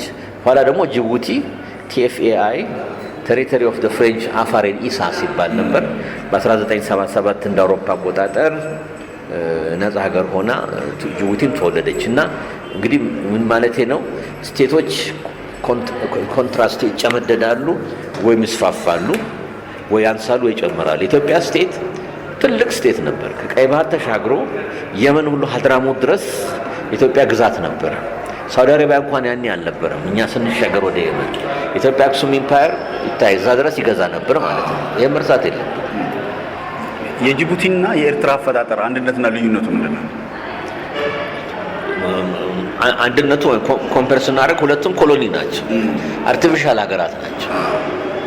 አርቲፊሻል እንጂ ጅቡቲም 77 በፊት ጅቡቲ የሚባል ሀገር የለም። ጅቡቲ የተባለው ነገራችን ላይ አንዷ ፖርት ጅቡቲ ስለምትባል ነው። ወደቧ? አዎ፣ አንዷ ወደብ ጅቡቲ እኮ የምትባል ወደብ አለች፣ ትልቅ ወደብ። አሁን እኛ የምንገባው መጣው በጅቡቲ ወደብ ነው። የጅቡቲን ወደብ የሀገሩ ስም አድርገው ወሰኑና ተሰጠ እንጂ ጅቡቲ የሚባል ህዝብ የለም። ጅቡቲ የሚባል ሀገር አልነበረም። የነበረው አፋርና ኢሳ ነው። አፋሮች ሰሜን 60 በመቶ የቆዳ ስፋት አፋሮች የሚኖሩበት ነው። የታጁራ ምናምን አፋሮች ናቸው እስከ ራስ ዱሜራ። ከዛ ደግሞ ብሎ ሄደው ጽዋ ድረስ ያልፋል። አሰብ ሁሉ ጽዋ እስከ ፖርት ሱዳን የአፋር ህዝብ ይኖራል። በሰሜን በሄድ ቁጥር በተን እያለ ግን ከምጽዋ ደግሞ በደንብ ኮንሰንትሬትድ ሆነ ይኖራል። ቅድም ላልከው 3 ሀገር እኛም ጋር ጅቡቲም 35 በመቶ የጅቡቲ ህዝብ አፋር ነው። 60 በመቶ ሶማሌ ነው። የሶማሌ ምን ጎሳ? የኢሳ ጎሳ ነው። ኢሳ ጎሳ ነው። አንዱ ትልቁ ክላን ማለት ነው። ሶማሌላንዶች ለምሳሌ ኢሳ ናቸው ፕሪዶሚኔት የሚያደርጉት እና 5% ከአረብና የመኒ ዝርያ ያላቸው ጅቡቲዎች አሉ። ሚኒስትሮችንም ስታያቸው ያው ስማቸው ሁኔታቸው ይናገራል። አሁን ለምሳሌ የአፍሪካ ህብረት ቼርፐርሰኑ እሳቸው አፋር ናቸው። ለምሳሌ እንደው ለነገሩ ለምሳሌ ለትምህርት እንዲሆነ ለምሳሌ እና ይሄን መርሳት የለብንም። እና ሁለቱ አርቲፊሻል ልዩነታቸው ምንድነው? አንዱ በፈረንሳይ ቅኝ የተገዛ፣ አንደኛው በጣሊያን ቅኝ የተገዛ ነው። ኮሎኒያሊዝም ቀላል አይደለም። ፐርሰናል ፍሪደም ነፃነትን የሚነፍግ የሚቀጠቅጥ በተለይ የጣሊያኖቹ እና የፖርቱጋል በዓለም ደረጃ እንግሊዞቹ ለቀቅ ያለ። ለዚህ ነው አሁን ሶማሌላንዶች ለቀቅ ያሉ የዲሞክራሲም የፕሬስም ነፃነት መማራቸው በዚህ የተነሳ ነው። ቶለረንት ናቸው። አሁን አታይም 34 ዓመት በላይ የሶማሌላንድ መንግስት እየተጨባበጡ ስልጣን የሚረካከቡ ናቸው። እግዚአብሔር ያሳይ። አሁን ያለፈው ዓመት ምርጫውን ታስታውሳለህ አይደለም? አሁን አብዱራህማን ማህመድ ኢሮ ናቸው ፕሬዝዳንት የሆኑ ተረካከቡ። ግሩም ነው በስነ ስርዓት። ግን ወደ ጣሊያንና ወደ ምን ስትመጣ ብሩታል ነው የሚሆነው። ለምን? ነፃነት አላስተማሯቸውም። አሁን የጣሊያን ኮሎኒያሊዝም ሊቢያም ስትሄድ ችግሩ ምንድን ነው እንግዲህ እዚህ አካባቢ ጣሊያን የተሰጣት ሊቢያ፣ ኤሪትሪያ እና ማነው አንዱ ኢትዮጵያም ተሰጥተን ነበር ተጠፍረን ማለት ነው። እቺ 5 ዓመት አትርሳ እና ሞቃዲሾ ሶማሊያ ነው። እና ጣሊያን በሄደበት አካባቢ ነፃነት አልነበረም። አፓርታይድ ስርዓት ነው ያለው። አሁን ምሳሌ ኤርትራ የሰሩትን ስራ ብታይ በግፍ ኤርትራ ወንድሞቻችንን ነፃነታቸውን ነፍገው እየቀጠቀጡ ነው የገዛዋቸው። ጠዋት መታወቂያ እያሳየ ትገባለህ። የት? ኮምፖሽታቶ አስመራ ከተማ። የተሰራው ለማን ነው? ለነጩ ነው፣ ለጣሊያን ነው፣ ለኤርትራ ነው አይደለም። ማን የሰራው? ጣሊያኖቹ ናቸው። የማን ጉልበት ተጠቅመው? የኤርትራኖቹን ጉልበት ተጠቅመው። ማታ ደግሞ መታወቂያ ሳይት ትሄዳለህ። ከተማ ውስጥ ኤርትራኖች ሲገቡ ምንድን ነው የሚሰሩት? አትክልተኛ ወይ ሾፌርነት ወይ መንገድ ጠረጋ፣ ውሃ ኮትኳች፣ ውሃ ማጠጪ። እቺችን ነገር ቤዚክ ነገር ትምህርት ነበር ወይ? ነበር። እንዴት? በሰፊው በጠባቡ እስከ ስንተኛ ክፍል? 3ኛ 4ኛ ክፍል ብቻ ነው። ከዛ በላይ አስተምሯቸው ይበቃቸዋል። መደመር እና መቀነስ ከቻለ ይበቃዋል የሚል ሜንታሊቲ የጣሊያን ኮሎኒያሊዝም ነበረው። እንግሊዝ ሀገር ግን ከፍለት የእንግሊዝ ቅኝ ከፍለት እማራለሁ። ለዚህ ነው ናይጄሪያ እና ጋና ቀድሞ ሄዱት የእንግሊዝ ግርፎች ስለሆኑ። ለዚህ ነው የፍራንኮፎኖች ወደ ኋላ የቀሩት። ለዚህ ነው የጣሊያኖች ኮሎኒ ወደ ኋላ የቀሩት። ስለዚህ ግልጽ የሆነ ሁለት ህብረተሰብ ነው ያለው። ራሱ አስመራ ከተማ ስገባ ለነጩ የተሰራ ነው፣ የሚያድርበትም ነጩ ነው እንጂ ጥቁሩ ሰርቶ ጠርጎም ብሎ ማታ ነው የሚወጣው። ደቀ መሐሬ ነው። የኤርትራን እውነተኛ ገጽታ ማየት ከፈለክ ማን ነው አካለ ጉዛ የሚሄድ ነው። አካለ ጉዛ ማለት ትግራይ ማለት ነው። ድንጋይ አቆላለሉ ሁሉ ከተማው ሁሉ ትግራይ ገባ ነው የሚመስለው። ጣሊያኖች ጊዜ አልነበረ፣ ወደዛ አልዘመቱ። ደቀ መሐሬ ላይና አካባቢው ነው ፎከስ አድርገው አስመራና አካባቢው ነው ዴቨሎፕ ለማድረግ የሞከሩት። ሌላው ግን ኢትዮጵያ ማለት ነው ድህነት ያለ ድንጋይና በቃ መንገድ የሌለው ምን የለው ማለት ነው። እና ልዩነቱ ይሄ ነው ማለት ነው። ጅቡቲም ልዩነት ስላልክ ነው። ፈረንሳይ ምንድነው ጅቡቲን የተጠቀሙት? አንድ ባቤል መንደብን ለመቆጣጠር ይፈልጋሉ። ጉሮሮ ስለሆነ 17 ኪሎ ሜትር እስከ 21 ኪሎ ሜትር እዛ ቆመህ የመንን ታያለህ መብራቱን ማታ። ከዛ ሆነ ደግሞ እዚህ አፍሪካን ታያለህ፣ ከዚህ ሆነ ኤዥያን ታያለህ ማለት ነው። መካከለኛው ምስራቅን ታያለህ። ሌላ ደግሞ ጅቡቲን የፈለጉበት ምክንያት ምንድነው? ኢትዮጵያን ለመቆጣጠር እነሱም ያቄሚቲ ጣሊያኖች ከላይ እነዚህ ከታች። ሶስተኛ ጅቡቲ ያደረገው መሰለህ ፈረንሳይ ያላትን ሚሊተሪ ኃይል ዋና ሄድኳርተር ቤዚካሊ ያደረገችው በሁለት በኩል ነው። አንድ በዳካር ሴኔጋል፣ አንድ በጅቡቲ በኩል ነው። እስከ ብዙ ዓመታት እስካሁን ቅርብ ጊዜ ድረስ ጅቡቲ በአፍሪካ ላይ የተንሰራፋ የፈረንሳይ የተንሰራፋ ሚሊተሪ ቤዞች አሏቸው። እና የጅቡቲ አፈጣጠር ይሄን ይመስላል። ጅቡቲ ስንል እኮ ነፃ ሲወጡ 300 ሺህ 400 ሺህ ሰው ነው። መርካቶ ማለት ነው። መርካቶም ይመስላል። አሁን ራሱ 1.1 ሚሊዮን ነው። የአንድ ክፍለ ከተማ ማለት ነው። እና እነዚህ እንግዲህ አገር ካልካቸው አገር ሆነ የተወለዱ ናቸው ማለት ነው። እና እንግዲህ ሪያሊቲ ይመስላል ማለት ነው። እሺ አንድ ስርዓትን መቃወምና ብሔራዊ ጥቅም ላይ መደራደር ልዩነቱ ምንድን ነው? ጥሩ ጥያቄ ነው። አየህ ብሔራዊ ጥቅም ስንል ሁላችንንም ትልቅ እንትን ነው፣ ማዕቀፍ ነው፣ ሁላችንም ይቀጣል። ኢትዮጵያ ነጻነት እስልምና ተከታይ ሆንክ፣ ክርስቲያን ሆንክ፣ ደቡብ ሆንክ፣ ምዕራብ ሆንክ፣ ኦሮሞ ሆንክ፣ አማራ ሆንክ ኢትዮጵያ ነጻነት ሁላችንም እንደግፈው ነው። ብሔር ደረጃ ነው። የሀገራችንን አንድነት መጠበቅ ሁላችንም ያሰባስባል። ከፖለቲካው በላይ ነው ማለት ነው። ከፖለቲካው ከሃይማኖታችን ኢቨን ከምናራምደው አይዲዮሎጂካል አቅጣጫ ሁሉ በላይ ነው ማለት ነው። ከዛ መለስ ያለው እርስ በርስ ምንለያይበት ነው። ለምሳሌ ግማሹ ቅድም ማርክሲስት ነኝ ይላል፣ ማርክሲስት ፓርቲ ማቋቁሟል። ግማሹ አይ ኢትዮጵያ የሚያስፈልጋት ሞናርኪ ነው ይላል። በፓርቲ ደረጃም ባይሆኑ ኢንክላይንድ የሆኑ አሉ። ለምሳሌ እሱን ደግሞ አይ እንደ ኢትዮጵያ ለምን ኢትዮጵያ የሚያስፈልጋት ሪፐብሊካን መንግስት ነው ይላል። አሁን ሪፐብሊካን መንግስት ነን እኛ። ሪፐብሊካን መንግስት ማለት በህዝብ ይመረጥ ማለት ነው። አሁን አሜሪካ ሞናርኪ አይደለችም። ከእንግሊዝ ሞናርኪ ተገንጥለው ነው የወጡት። ፕሬዚደንቱ በህዝብ ስለሚመረጥ ሪፐብሊካን ስርዓት ነው። እኛም ሪፐብሊካን ስርዓት ነን። ከዛ ውጪ ግማሹ ሶሻል ዲሞክራቲክ ነኝ ይላል፣ ግማሹ እንዴት ልበልህ ሴንተር ራይት ነኝ ይላል፣ ግማሹ ዩቲሊቴሪያን ሊበርቴሪያን ነኝ ይላል፣ ግማሹ አክራሪ ኤትኒክ ፖለቲክስ ነኝ ይላል። አሁን ሰው ቅድም መልሽ አንስተዋል። ከ60ዎቹ በርከት ያለው ኤትኒክ ቤዝድ ፓርቲ ኢትዮጵያ ነው ያላት። ለየት ያለ ነው በዓለም ላይ። ለምሳሌ የከሌ ብሔረሰብ ዲሞክራቲክ ፓርቲ የከሌ ይላል። ይሄም እንግዲህ አንድም የመብትም ጉዳይ ነው። ዲሞክራሲም ላይ ደግሞ መቼም መብቱ የሚሰጥ አሁን አሜሪካ ነገር ነው። ኢቭን አሜሪካ ነገር ኮሚኒስት ፓርቲ እንዳለ ታውቃለህ? አለ በየአራት ዓመቱ ይወዳደራሉ። ግን ሰው 0.001% ማያገኙም። ግን አሉ ባለት ፔፐሩ ላይ ይቀመጣሉ። ዲሞክራሲ ማለት ይሄ ነው። ማንንም መገደብ ከስጀምር ዲሞክራሲውንም ገደልከው ቀነስከው ማለት ነው። ዲሞክራሲው ስርዓት አዳከምከው ማለት ነው። ዲሞክራሲ ካልክ ኢቭን እብዱን ሁሉንም መፍቀድ አለ።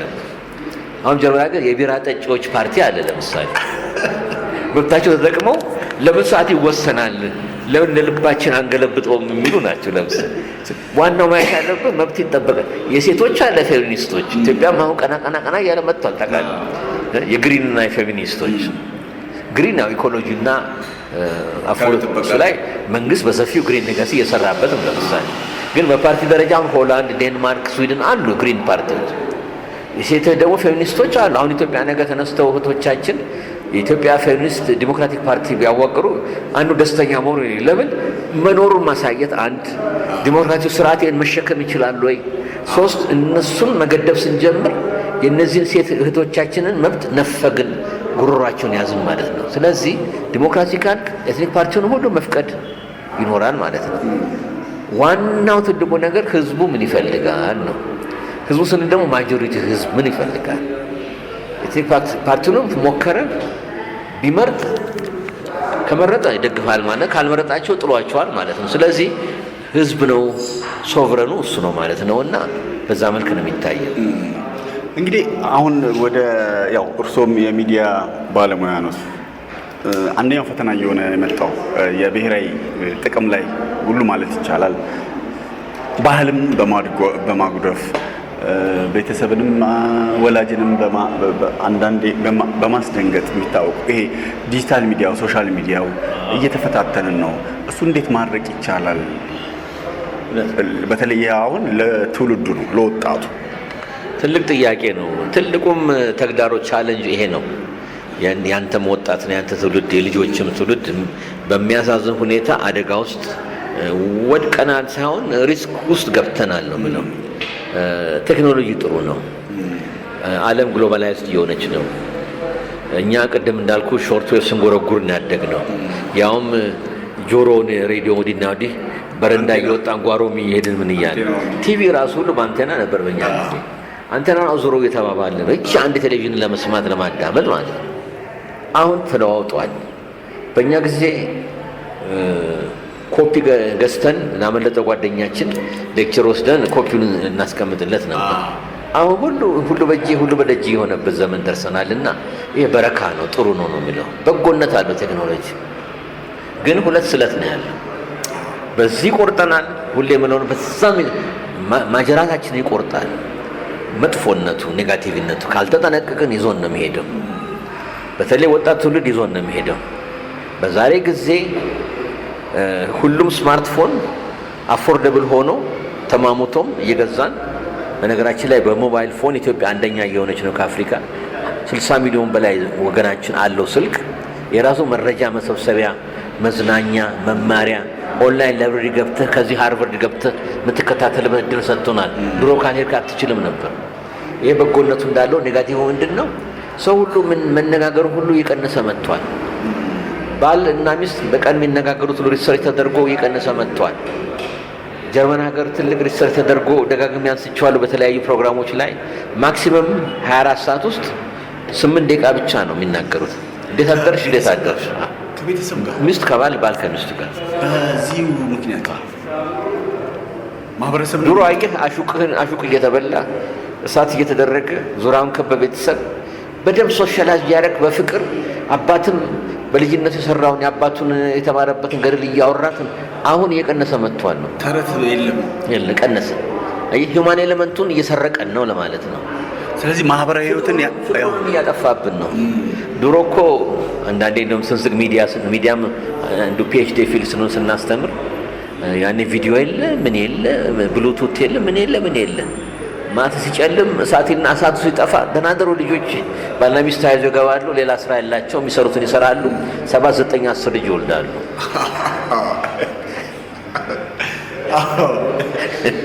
አሁን ግን ወደ 2 ወርደናል ጃፓንና ራሽያ ስትሄድ ኔጋቲቭ ነው ኔጋቲቭ የሚሞተው ሰው በልጧል ከሚወለደው አንድም የልጅ ዋጋ እየጨመረ መምጣቱ ትምህርት መማርም አራርቆ መውለድንም አለ ምን አለ አለ ሁለቱም አፎርድ ማድረግ አለመቻልም አለ ይሄን ሳንረሳ እንደገና ደግሞ የሰው ልጅ ወደ ሰልፍሽነት ደረጃ መቃረቡ ራሱን ብቻ ሴቶቻችንም ደግሞ ነፃ ሆነው የተማረች ሴት ታውቃለህ በራሷ 2 እግር የምትቆም ዝም ብለሽ ውለጅ ቢላት ነው እኔም ወስናለሁ የመወሰን መብት አለኝ የሚባልበት ይሄ በጎ ነው እላለሁ ይሄ ሁሉ ተዳምረን ስናይ ቴክኖሎጂው የሚሰርቀን ምንድነው በእለቱ እንኳን የምንነጋገረውን ምንደውለውን በአርቲ ቡርቲ የምናሳልፈውን ጊዜ ቲክቶክ ላይ ገንዘብ ለማግኘት የሚለጥፉ ሰዎች አሉ እነሱ ወንበር ላይ ተሽከረከሩ አገርና አገር ሃይማኖትና ሃይማኖት ኤትኒክና ኤትኒክ ግሩፕን እያዋጉ ነው የመርሳት የለም ለመጥፎ ነገር መሳሪያ የተጠቀሙት ነው ህዝባችንን ቀልቡ ወጣቱን እየሰለቡ ነው ለትምህርት መጠቀሙ ሞር መጠቀም ሲገባን ሞር ጊዜያችንን የምናጠፋው ምንድነው በኢንተርቴይንመንቱና በአርቲ ቡርቲው ነው ማለት ነው ይሄ ጎርቶናልና ወጣቱም ወደ አመጽ ማሄድም ወላጆቹን የማክበሩ ሁኔታ እየቀነሰ መምጣቱ ወንበር እንኳን መልቀቁ አክብሮቱ እየቀነሰ መምጣቱ እርሶን እየረሳ ትልቁን ሽማግሌ አንተ ያለ መዘርጠጡን ሞር የደመቀ እየመጣ ስናይ እኔ አዝናለሁ መብቱን ማስከበር አንድ ነገር ነው በራስ ኮንፊደንስ ጎረምሳ አንድ ወጣት ሊመኖሩ ነገር ግን እሱም እኮ ነገር ደረጃ ሲደርስ ይሄን ነገር እግር ዘርጥጦ መጣልን ተምሮ አድጎ ራሱ አባስ ሲሆን ልጆቹን ሲያስተምር እሱም ነገር ተዘርጥጦ የሚጣልበት ጊዜ እንደርሳለን ይሄ ይጎዳናል ሀገር ሆኖ ጃፓንን ተመልክት የፈለገው ቴክኖሎጂ ቢሆን አሁንም አሁን ጠቅላይ ሚኒስትር ተመረጠች ያለፈው 15 ቀን 3 ቀን እጅ ነስታ ተነሳስተው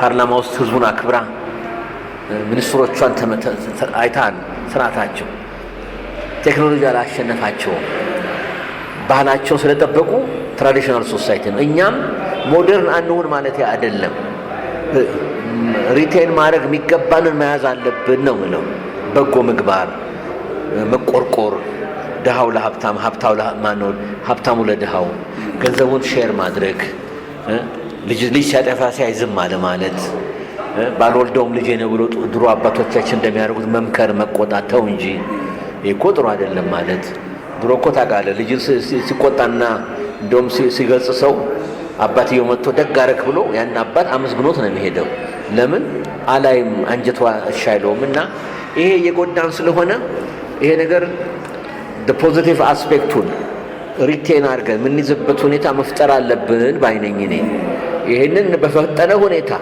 አይናችን እያየን ብል እንደነካው ጨርቅ በትንትን እያለ ሲሄድ እኔ አዝናለሁ መሆን አይገባውም ኢትዮጵያዊ ፍቅሩን ኢትዮጵያ መቆርቆራችንን አደጋ ላይ እንዲያወድቅ ተጋግዘን መስራት አለብን መድኃኒቱ ይሄ ነው በተለይ መምህራን አባቶች የነቁ ወጣቶች እንዳንተ አይነት ምግባረ ርቱ አንደበተ ርቱዕ የሆኑ ወጣቶች መታገል አለብን። በትምህርት ካሪኩለም ውስጥም ሲቪክ ኤጁኬሽን ተጠናክሮ መቅረብ አለበት። አገርን መውደድ ከራስ አስበልጦ እንጂ እኔ ብቻ ኢትዮጵያ ባፍቲሟ የሚል ወጣት ሲመጣ ያስደነግጣል። አገር ሲኖረን ነው ሀብት የምናፈራው። አገር ሲኖረን ነው ጥሩ ትዳር የሚኖረን። አገር ሲኖረን ነው የማንም ማላገጫ አካባቢ ሀገራት ማን ሆነው። ይሄ ነው የሚለው። በርትተን ጠንክረን ቴክኖሎጂን እያመጣን አዳዲስ እርሻ ዘዴም እያሰራን በራስ ምግብ እየቻልን በወታደሩ ማንትደፈር ሀገር እየመሰረትን ነገር ግን ምግባር ያለው ሰራዊት፣ ምግባር ያለው መምህራን፣ ምግባር ያለው ተማሪ ማፍራት ደግሞ ልባም የሆነ ትውልድ ማፍራት ኃላፊነት አለና የመንግስት ብቻ ኃላፊነት ሳይሆን የሁላችንም ኃላፊነት ከሰንበት ትምህርት ቤት ከማድራሳ ሞስክ አካባቢ ያሉ ትምህርት ቤት ጀምሮ ሁላችንም እዚህ ላይ ተረባርበን እችን ሀገር ማዳን አለብን እላለሁ። ፕሮፌሰር የመጨረሻ ጥያቄ፣ አንዳንድ ጥናታዊ ጽሁፎች ለማየት ሞክሬያለሁ። አንደኛው እንግዲህ ሚዲያ ነው የአንድ ሀገር የብሔራዊ ጥቅም አደጋ ሊሆን የሚችለው። ከዚህም በየክልሎቹ የሚሰጡ ሚዲያዎች አሉ። የሆኑ ቡድኖች የሆኑ ፓርቲዎች ባኮረፉ ጊዜ እነዚህ ሚዲያዎች መጥተው የሀገሪቷ ፈተና ይሆናሉ። አሁንም ቀጥሏል። ይሄኛውስ እንዴት ሀገራዊ አንድነትን? በጣም ጥሩ ጥያቄ ነው። ሪሊ ሚዲያውም የራሱ ሚና አለው። አገርን ለማጥፋት ወይ ለማልማት ነው የምለው። ለምን ስትል በሚከተለው ባጭር በሚከተለው ምክንያቶች ሚዲያ ራሱ በጎ ነው፣ ህይወትን ያቀላጥፋል። ላይብራሪን ቤት ድረስ ቤተ መጻሕፍትን ሴልፎን ድረስ ያመጣል። ይሄ 24 ሰዓት ለበረታ ልጅ እውቀት መሸመቻ ይሆናል። በአንጻሩ ደግሞ ኔጋቲቭን ቅድም አስቀምጨዋለሁ። አሁን የሚዲያ ተቋማት ስላልከኝ ነው። አሁን ኢትዮጵያ ደስ የሚለው በአዲሱ አሁን ባለን ሪፎርም የግል ቲቪ ተፈቅዷል። አሁን 40 በላይ አሉ። ሬዲዮን ስጨምር 67 80 አልፈዋል። ጋዜጣም ተዳከመ እንጂ ለምን ወረቀት ዋጋ ስላለ ተመዳከሙ። አዝናለሁ። ጥቂት ብቻ 3-4 መሆናቸውን አዝናለሁ። የራስ ማዝንበት አንዱ ጉዳይ በፕሪንትድ ሚዲያ ነው እንጂ በሬዲዮና በቲቪ አም ሃፒ መኖሩ ይመረጣል። የግል አለ፣ የመንግስትም አለ፣ የክልልም አለ። መኖራቸው የሚደገፍ ነው፣ ጥሩ ነው። ነገር ግን የምናያቸው ኔጋቲቭ ነገሮች አሉ። የመንግስቶች ሁልጊዜ መንግስትን ከማወደስ ጠቃሚ ነገር ለህብረተሰቡ ማስተማሪያ ዘዴ መሆናቸው ይጠበቃል። አሁን አትሊስት እየተሟሟቱ ነው። ከነሱ ብዙ እንጠብቃለን። የመንግስት ፖሊሲና የመንግስት ውሳኔዎችና የመንግስት እንቅስቃሴ ከፕሬዝዳንቱ ጀምሮ አይዘገብ አይደለም፣ መዘገብ አለበት። አሜሪካም ይዘገባል። ግን በውዳሴ መልክ ሳይሆን ፕሮፌሽናል በሆነ ሁኔታ ፖሊሲዎች ላይ ውይይቶች፣ ክርክሮች በቲቪ በሬዲዮ እንዲደረጉ እንጠብቃለን። ህዝብ እንዲማር ነው የሚፈለገው። ህዝብ ደግሞ መንግስቱና ሀገሩን አክብሮ ነገም እኮ ተወዳድሮ ፓርላማ ገብተው እንዲወዳደሩ እንፈልጋለን። ትንታግ የሆኑ መሪዎች የሚፈጠሩት እኮ ፓርላማው ህይወት ያለው ሲሆን ነውና ያንን የሚያነቃቃ ደግሞ ሪፖርታጅና ሁኔታ እንዲፈጠሩ እንፈልጋለን። የግሎች የግል ናቸው። በፕሮፊትና ሎስ በማግኘትና በማጣት ነው ኦፕሬት የሚያደርጉት። ነገር ግን ሰርቫይቭ ለማድረግ ብቻ ብለው አሻሻ ገዳሚ ሆኑ። አሁን አንድ ከሌ ሬዲዮ ጣቢያ ብዬ ላስቀምጥልህ እችላለሁ፣ ግን ትክክል ስለማይሆን በህግም ስለሚያስጠይቀኝ ነው እንጂ በደንብ አነባለሁ። 24 ሰዓት አንዳንዶቹ ከመስመር ሀዲዱን ዘለው ወጥተው የአሜሪካንን ግንጥል ጌጥ ሁሉ እያመጡ በተለይ የአሜሪካንን አሻሻ ገዳሚ ወጣቱ በዛ ተመስጦ ፋሽን አልበስ አይደለም፣ ወደ ፋሽን ወደ እንካስላንቲያ ወደ ዝም ብሎ እውቀት አትለው ይጠቅማል አትለው የሚጎዳው የሚያመዝንበት አገሩን የሚያጥላላ ነገር ግን የምዕራቡን ዓለም እንደ ንጉሥ አድርጎ የሚያስቀምጥ ይሄ ተገቢ አይደለም። አሜሪካም ትልቅ ሀገር ነው፣ እኛም ትልቅ ነን።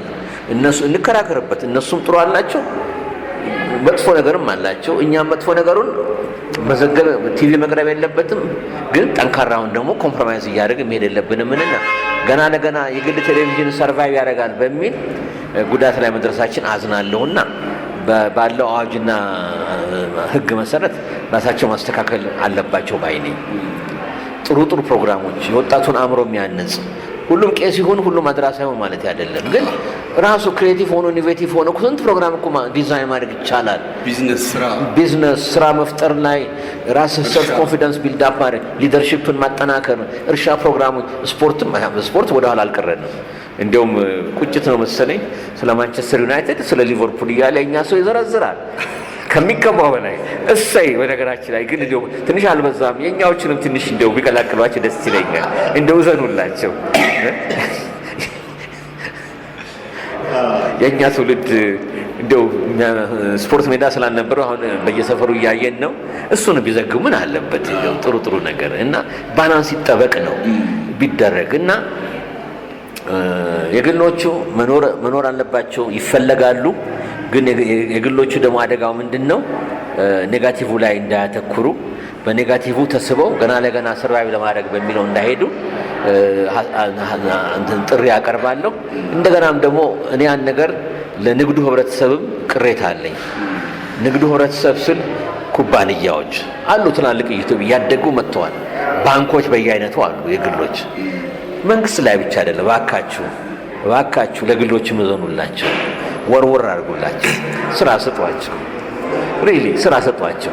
ከመንግስት ጋር ቀረቤታ ለመፍጠር ብላችሁ ሊሆን ይችላል። ይገባኛል። እንደ አንድ ሚዲያ ሰው እንደምከታተል የግሎቹንም አቅም ስጧቸው። ገንዘብ አድቨርታይዝመንት ካላገኙ ሰርቫይቭ ማድረግ አይችሉምና አፒል አደርጋለሁ። አትርሷቸው፣ ትንሽ ስጧቸው። እንደው እርጥባኑን አከፋፍሉ። ለመንግስት 60 ብታደርጉ ለነሱ 40 ብትሰጡ እኮ እነሱም ያድጋሉ እና ምንም ይሉኝታ አያስፈልግም። ጠቅልሎ ግን ለመንግስት ብቻ መስጠቱ መንግስት እኮ ኦልሬዲ ባጀት አለው። ተጨማሪ ኃይል ነው የምትሰጧቸው እንጂ